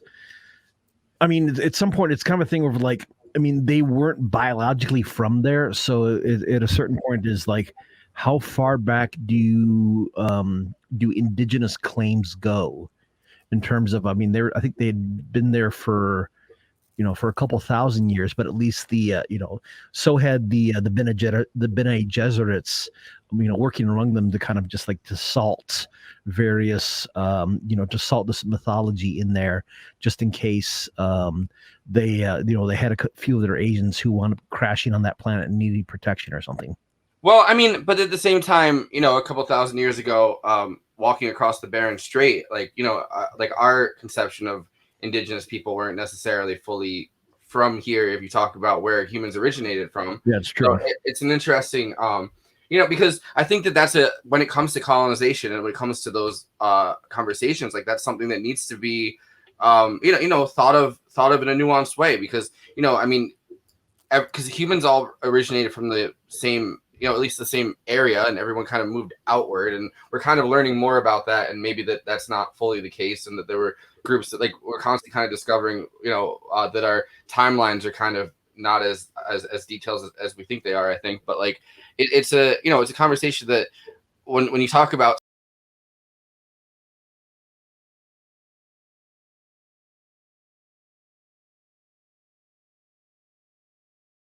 no, it's kind of like it's kind of like the Kurds, kind of like all stateless people. But I think the I don't know if Frank Herbert read this, but like it very much fits in with the work of the late medieval scholar Ibn Khaldun. And Ibn Khaldun was like very influential because his work was translated. He was one of the, he was once called the angles of the Islamic world, because he provided this kind of like way of looking at Islamic history in a cyclical fashion. And I don't know if Frank Herbert got that firsthand, because Ibn Khaldun was kind of well known. You could, it was translated into English in the 19th century, so he would have been able to read him, or got him secondhand, because a lot of the work, which obviously Frank Herbert referenced for reading, doing the research for writing Dune, was influenced by Khaldunian notions of society. And obviously Dune has echoes of Islamic history as well. But what the Khaldunian kind of notion of history is, that you have like, it's based on ecology, right? You have like you have an urban civilization, but urban civilizations tend to become decadent and corrupt, and their elites are seduced by luxury. Whereas living in hard and tough ecology breeds tough people who are bonded together with this concept of asabiya, which is like a group spirit. And that kind of group spirit is a requirement for living in the, on the edges of civilization, whether that's the desert, the plains, or the mountains. And it breeds a warrior people. And, you kind of see that dynamic playing through in Dune, because you have these people on the margins of civilization who come to conquer the decadent and soft urban civilizations, and then themselves corrupted over time and become decadent and themselves. And that's very much how Islamic history, at least before the sort of modern era, was conceptualized. And there's a lot of validity to it. So you can see those kind of themes between the noble people living on the margins of empire, who may have a cruel way of life, but it is like a life that is dictated by a code of honor and a sense of like community and mutual obligation to one another. and then this decadent civilization which is increasingly corrupt, and how the Fremen themselves eventually become corrupt due to their sort of exposure to urban civilization. So this is kind of interesting parallel and dynamic. I don't know if Herbert got that directly from Ibn Khaldun, but Ibn Khaldun influenced many of the Western writers on the Middle East as well. So, Gene, I'm so happy you were able to take such a nice break from your historical scholarship and research, and just really get into a book series that was totally different. Yeah, I was gonna say, I only ever, like, honestly, this is true. I only ever read like science fiction and fantasy because, like, a lot of the serious novels, I find, like, the serious stuff that you're supposed to read, it just makes me depressed. And I'm like, that's why I don't really watch war movies or like people like, have you seen this serious like this serious Iranian movie which is about like a divorce? I'm like, why the hell would I watch that? That sounds like really depressing. I'm like, and people will tell me there's this new TV series. I forget the name. It's like a Turkish TV series which shows all the like sadness and contradiction. I was like, why would I want to watch that movie and do myself a sad? I want to watch He-Man, right? Yeah. I want to watch, like, stupid things. The new I Think You Should Leave. Real quick, 2 quick questions. Gene, do you have a book suggestion for folks who would want to find out more about Khaldun, the writer? That Ibn Khaldun? Yes. You can get his book, the Muqaddimah, in English. It's actually pretty easily available, and it's not that difficult to read. It's like pretty simple. He lays out his he lays out his political theory. Why he's influential was because he was one of the not the first, but he kind of condensed. He'd like built on a kind of secular understanding of like historical cycles, not putting everything down to God's will, but, trying to find out the underlying economic sort of drives behind change in Islamic society. So you can find the Muqaddimah and Ibn Khaldun pretty easily in English. There are several editions. But if you want to, and Ibn Khaldun is like how Muslims interpreted the second thing I wanted to say is that there's even a line from the film of, as Paul says, we Fremen have a saying, God created Arrakis to train the faithful. One cannot go against the word of God. And even, I mean, also in the in this new trailer, they're talking about how we accept all faiths. Like, faith feels like it plays a big role in Frank Herbert's conception of these communities in Dune. So it's because it's a book about there you go. It's a book about prophecy and prophets, and like what the 84 movie misses is that the entire basis of that prophecy is fabrication, because the mythology that is created was implanted by the Bene Gesserit for their own interests, by their own agenda, their own political agenda. And like Paul Muad'Dib is not like he has like miraculous powers, but he isn't like, he loses, like, people forget this, like he gets his kids killed, like his first kids are killed in the book. They're like fucking murdered during the final battle. Like the twins that are born afterwards are like his second set of kids.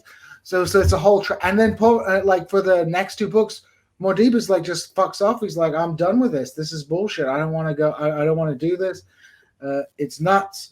And like Alia like creates this giant like religious cult and infrastructure based on like kind of manipulating the mythology created in what was essentially an attempt by the Atreides to get revenge on the Harkonnens.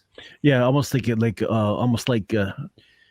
don't necessarily want to bring up Nietzsche's sister, but kind of similar in terms of the family member taking the work of the original and kind of changing and running wild with it to extents that the original person would not necessarily acknowledge.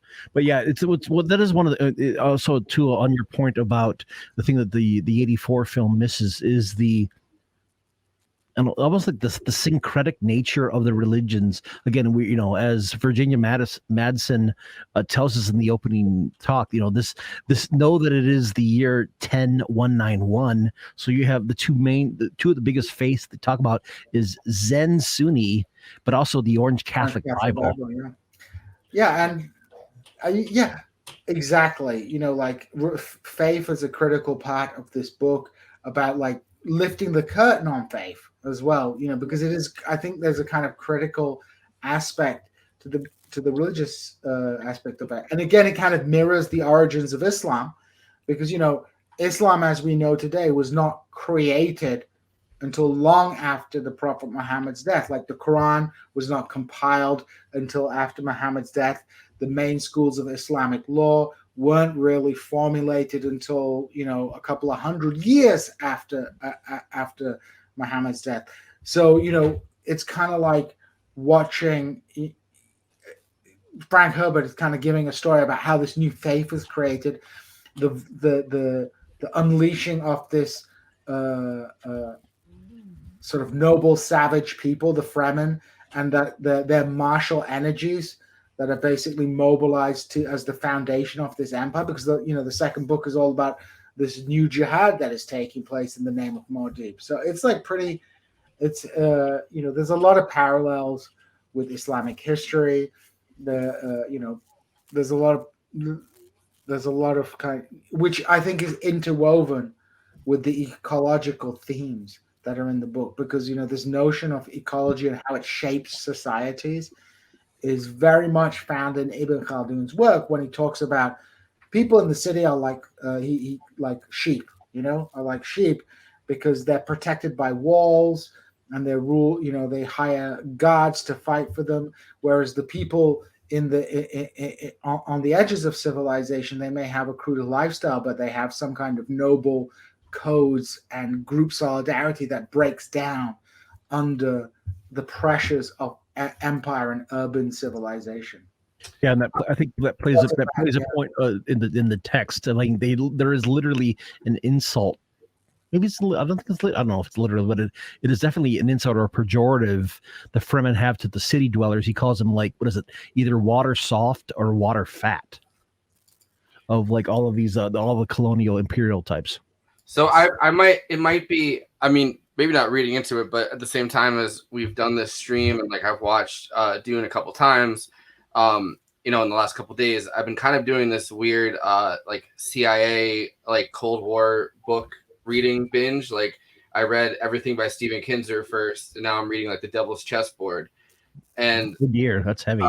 And so, well, I like go on bike rides, and I like, I want to get more in depth with like history. Yeah, get some light fare going in for the ride. Yeah, exactly.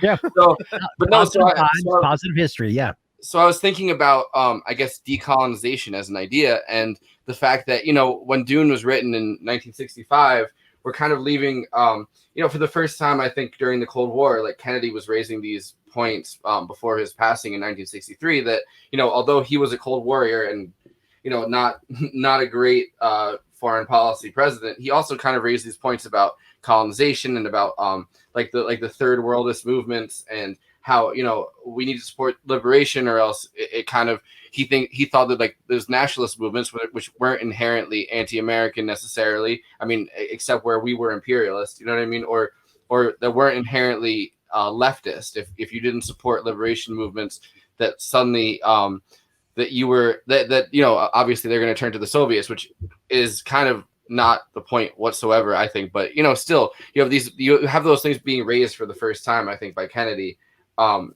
and as something more nuanced than like the Eisenhower Dulles version of it, which is just like anything that's not inherently pro-American is pro-Soviet and we should destroy it. So It's interesting that we get into Vietnam, and Kennedy obviously had plans to escalate Vietnam, but LBJ was the one that really pulled the trigger and really, I mean, no pun intended, and escalated and escalated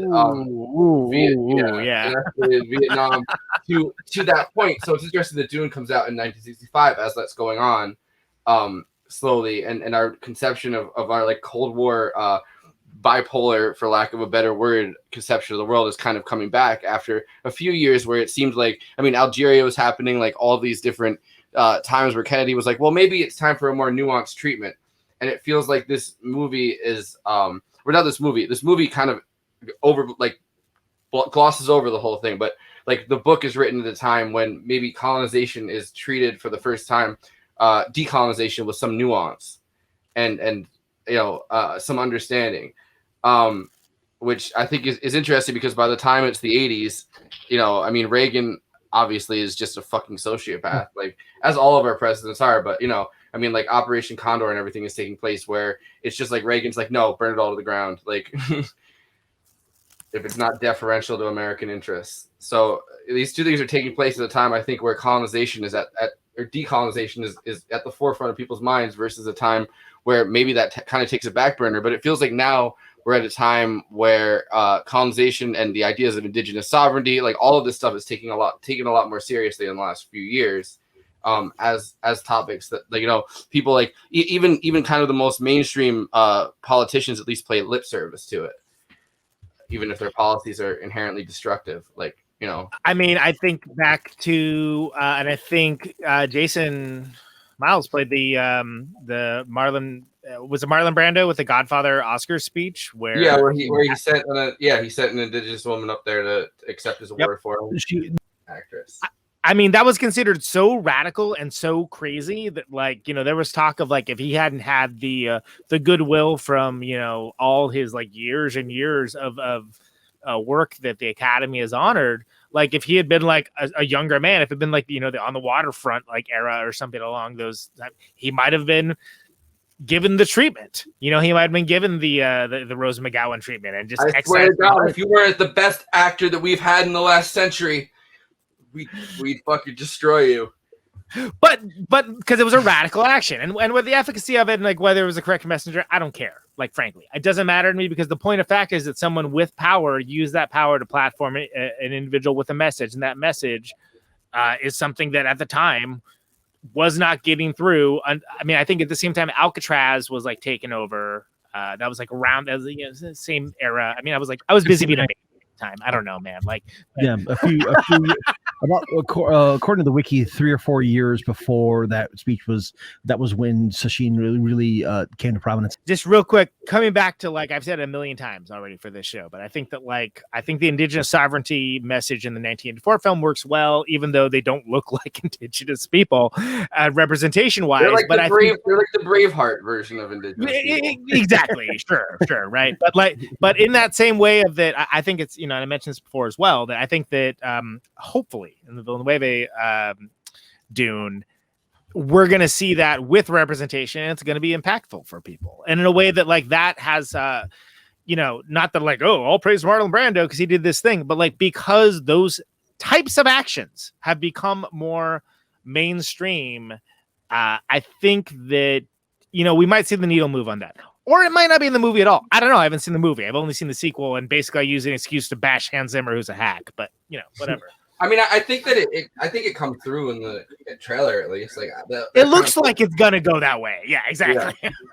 I've seen enough movies that I'm like, yeah. Also, I appreciate the water planet representation. The fact that you have Jason Momoa playing the playing like his teacher, and the planet is completely Duncan, Idaho. Exactly. Yeah. If you have the sacred water, that of course you'd want Aquaman to, Yeah.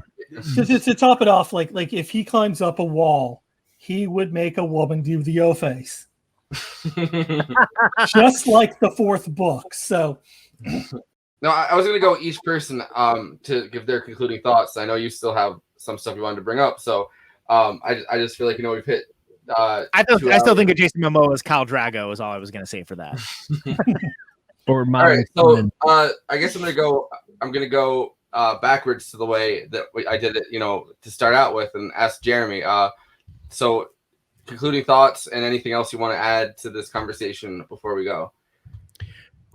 My concluding thoughts are that this is such a probably I don't even know if like Herbert meant this when he was first researching, because like I mean that's the fun thing, the whole film, the whole Dune phenomenon came out of him covering desert reclamation efforts in Oregon.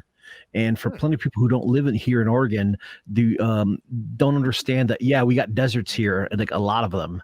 And it was kind of like him like watching the deserts like in 1959 or so, and realizing how the dunes worked and how the reclamation efforts worked, kind of like started like trickling certain ecological ideas into his head.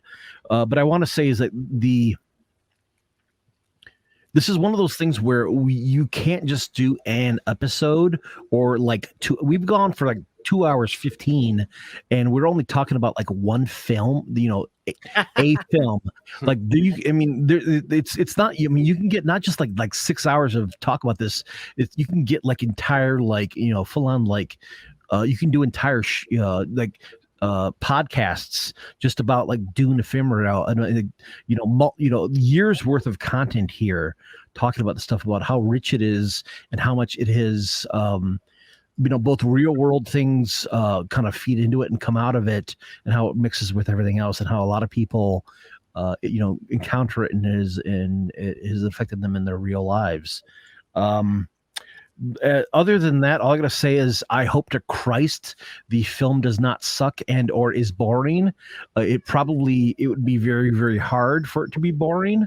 So I gotta say is like, yeah, it's gonna be. I think it's gonna be interesting and appropriate, because I'm willing to bet good money that Dune will be the film that a lot of people return to the theater for the first time in almost 2 years to see, especially like if they're showing it at the local IMAX. Because if they're if it's at the local, here in Oregon we have OMSI, which is the Museum of Science and Industry, the huge ass IMAX theaters. Like if they have it there for an affordable price, it's like, F it, we'll go. Yeah.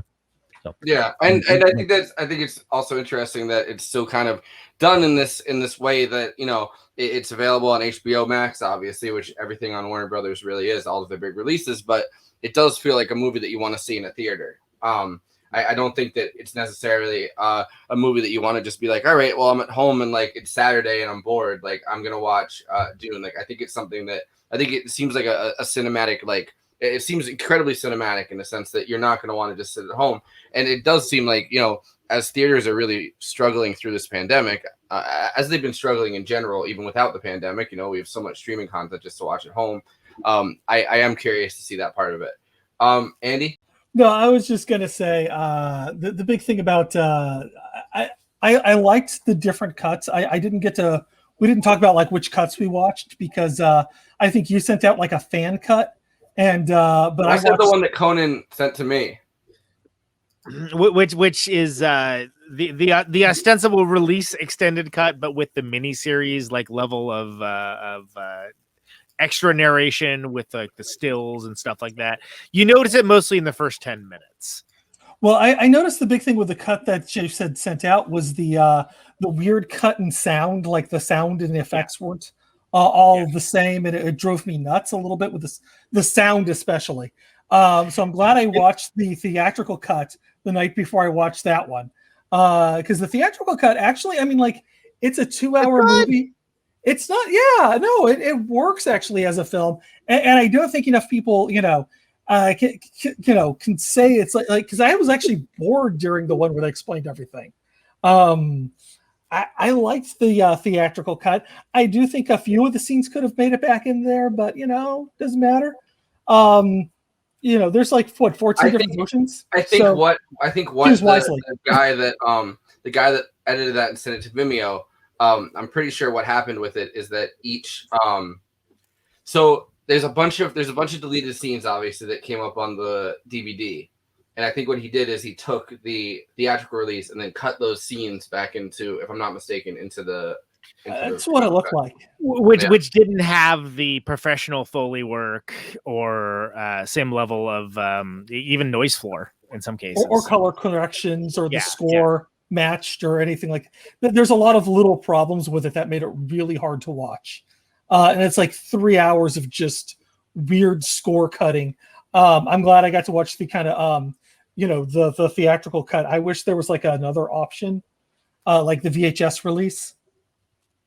The thing that really pissed me off is Amazon goes, "Oh, don't worry, we have an extended cut." So you rent it, and then it gives you the 2 hour, 16-minute cut. And I had already rented it on YouTube, and I thought that like I was going to get a longer. Total bait and switched completely. Yeah. Just like Bezos and company, man. And That bitch is too busy like flying around in penis spaceships to see accurate things about Dune.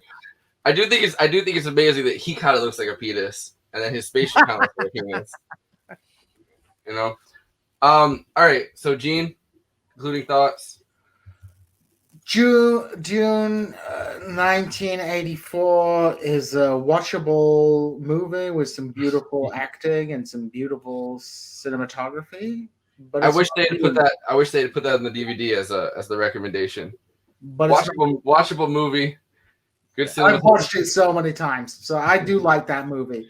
But after reading the book, it gets a lot of the feel of Dune in terms of like giving it an atmosphere, but it misses the point of the book, which I think is kind of a tragedy because I think the book is subversive in the way that it has a hero, and I hope that the new book, new movie will be a more faithful adaptation of the book. Yeah, just to echo on that part. Yeah, I think I mentioned this before, but I think it's very well worth looking back and comparing The Shining and Dune as both. No, we don't do that. We do not this house. God damn it! As 60s and 70s novels that were turned into early 80s films that were dramatically different in tone and content and character motivation and I was going to make a joke about but I don't think they actually have any stars that were in both, so I can't make that joke. But still, it's anyway. I know you're probably going to say no to this, and I don't blame you for this whatsoever. Did you see the Shining stream that we did for Ben's birthday? That actually Andy popped up on too, but for Ben Burgess's birthday, we did a Shining stream with Cale Brooks from Jacobin, and it ended up being at least an hour longer than the actual movie of The Shining, which was pretty fucking incredible. Well, also, I will say this is I was never a film major, but I did take a couple film classes, and at some point, Kubrick films, especially Kubrick films and film majors, can just go can just go off. So yeah. Yeah, well, I mean, digital media production was our version of film, but the film directing is what I want to do eventually as like an actual job. Like, you know what I mean? Like an actual like career, I guess. So, I mean, I get really into this stuff, but I also I want to have like fun movie discussions, and I feel like they're not necessarily always accessible. So like my thought is always like, how do I make this more accessible to people through this podcasting stuff?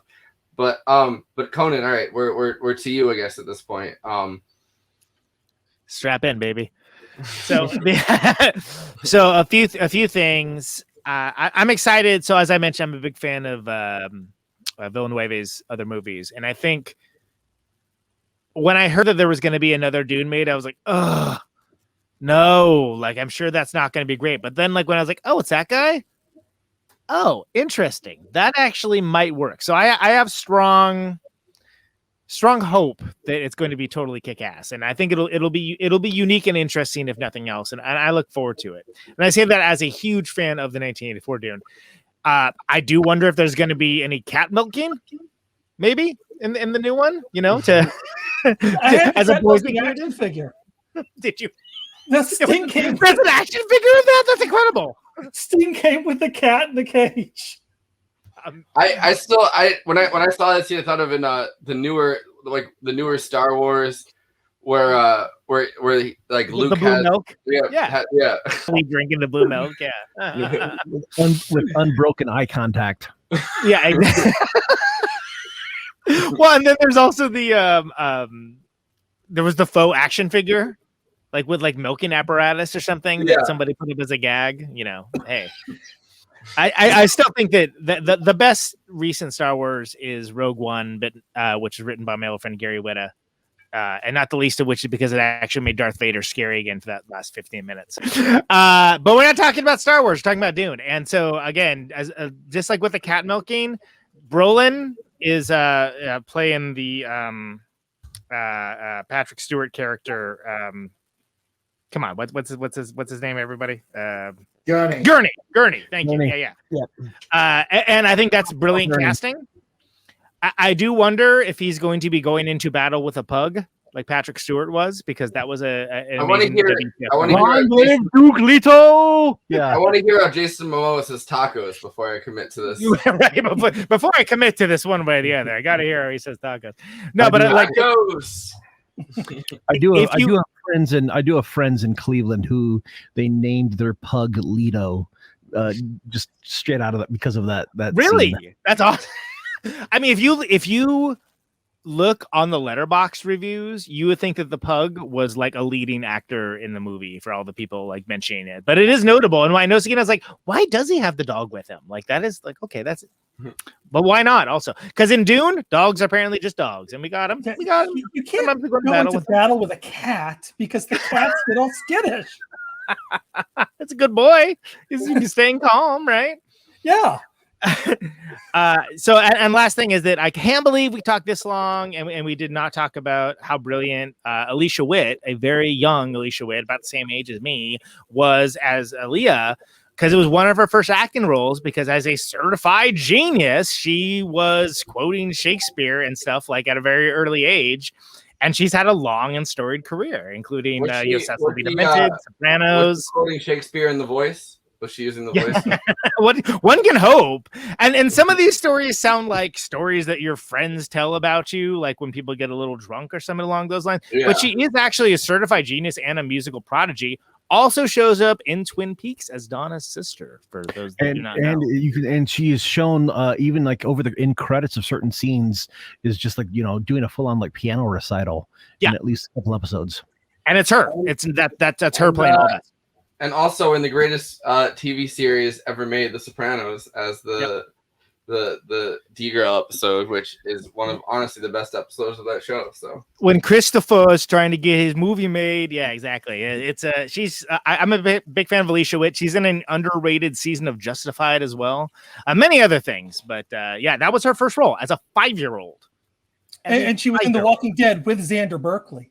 Yeah, that's true. Yes. Oh no, I remember seeing her in Walking Dead and thinking like, "Hey, is that the D girl from The Sopranos?" Like, yeah, goddamn Alicia Witt is who it is. Yeah, and she's in a bunch of Hallmark movies too, but I don't have time for that. Sorry. Yeah.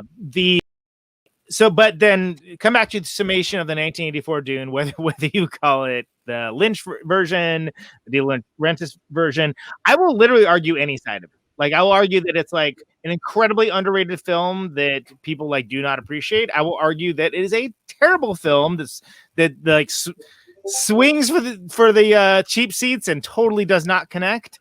I will argue that it does a little bit of both and is somewhat mediocre. And I have argued all these points all the many times that I have seen it. But what it is, to me, is deeply watchable. And I'm never bummed out when Dune is on. And I will always watch it, whether it's like, you know, the 20 minutes, as we established, is like the whole back half of the first book. Whether it's like early on where fear's the mind killer, you know, that kind of like, you know, voiceover narration stuff. I love it. It's a fascinating movie. There's a rare echelon of films that are in this that again, like, I get it, all the sides of it, but I think it's actually potentially a little underrated. And I say that as a flawed vehicle too. It is absolutely objectively a flawed vehicle, but in a way that I think it also doesn't quite get the credit it deserves in certain ways as well.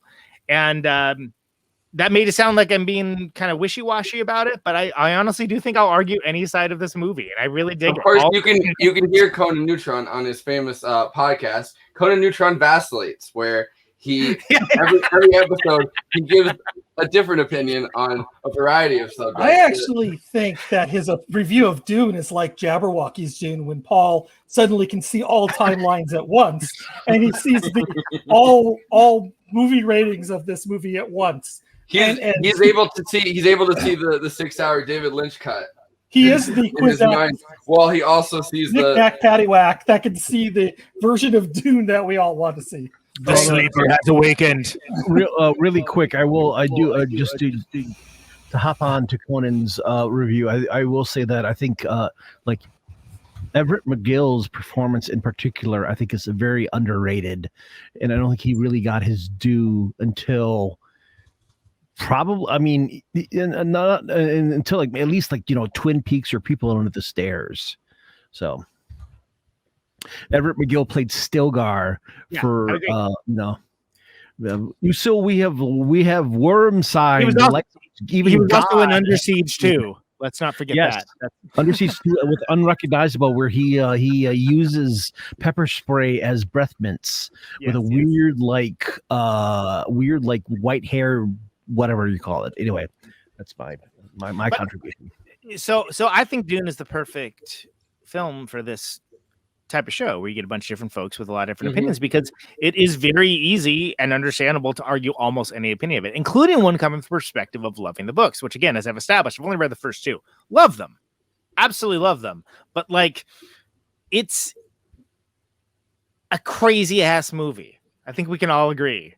Just rails and rails of spice. Trailer, and I'm probably going to close this out after that you guys plug your stuff by playing that trailer again, because I really just think it needs to be done at the end of this podcast. But the fact that trailer, it just has doesn't really give you the context. It just continuously has explosions and here's this thing, here's some other thing. He's riding a worm now. It's over here. Okay, all right. Brought to you by Don LaFontaine, the late. Djene, you have anything? No, but I will say this. Well, in terms of plugging stuff. Just watch This Is Revolution, and be good, and make your friends watch This Is Revolution too, or at least listen. Exactly, because those guys need to be able to get a salary from that, so we have to grow their show. Most underrated show in the game. I should be going on when Jason interviews Catherine Liu. I don't know. I mean, he's trying to figure that out right now, I think. Just so you can do your drop. He's was saying he wanted to bring you on. We have like a permanent production meeting on Facebook chat, because basically Pascal is a boomer. I mean, a Gen Xer, so like he only knows how to use Facebook. I will say this. When Jason didn't know what Signal was, and I'm like, are you on Signal? Why are you on? Are you only on like Facebook? Are you only on Messenger? He's like, what's Signal? I'm like, he's not a journalist. He's not a journalist. He's a rocker, not a journalist. Yeah, come on. Although I know it's Signal. Neither am I. But like, I'm only a drunk ass DSA member in Portland, but I know what Signal is. And we use Signal. Well, not only did we use Signal during the uprising, because I may or may not have helped out a few people who may or may not have helped out a few other people not get killed by the cops downtown last summer. But it just in terms of like, because that's the kicker about using Facebook Messenger is that, much like with like Google IMs or Google Mail, or Gmail rather, everything you post on there, or actually WhatsApp too, everything you put on there is grist for the algorithm. And like a lot of people who I know very well is like, no, we're not going to do our shit through there. So it's no, they let law enforcement look at everything you post on. Yeah. So anyway, y'all think there's going to be cat milk in the new Dune or what? One chance in 3. I can't wait for the cross promotion. Who's going to play the genetic eunuch? That's what I want to know. Oh man, good question. I don't know. I can't wait for like the cross promotion cat milk steaks at like McDonald's. That's what I'm looking forward to. Yeah, the blue milkshake. I'm looking forward to somebody making a tabletop miniature game with Dune miniatures, because I want to get a bunch of Dune miniatures. Oh shit! I was just say I'm surprised. I mean, yeah, the big board. I mean, big Board Game Geek has the classic one, but I'm surprised that like all the other places have like either like Fantasy Flight hasn't come out with one yet, or maybe they're just waiting to get the license. All right, so Conan, starting with you. Sure. Protonic Reversal, Conan Neutron's Protonic Reversal. It's a music interview podcast. I dare say one of the better in the game. ProtonicReversal.com. Talk your shit. It's all, hey, man. It's all in all the normal places you get podcasts. I had Kira from Black Flag on this week, which was pretty rad for me. That's pretty goddamn important. Yeah. I mean, yeah. So if you can tell that I'm excited about that, you can tell what kind of show it is, which is to say that it's not exclusively niche punk rock, noise rock, etc. But like, it's long running, 7+ years, and every week there's a patron for it. If you like the episodes, $1 a month, you get advanced access. Basically, that's what it is. There's no exclusivity with it, which is probably a poor business model, frankly. And then also, since this is on YouTube, I always forget to mention the YouTube channel.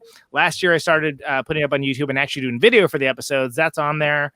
Again, that's all free. Protonic Reversal for the YouTube. Ostensibly, what I do is I am a guy that plays music and plays in bands, and that's been more of an academic concern because of the inability to do that.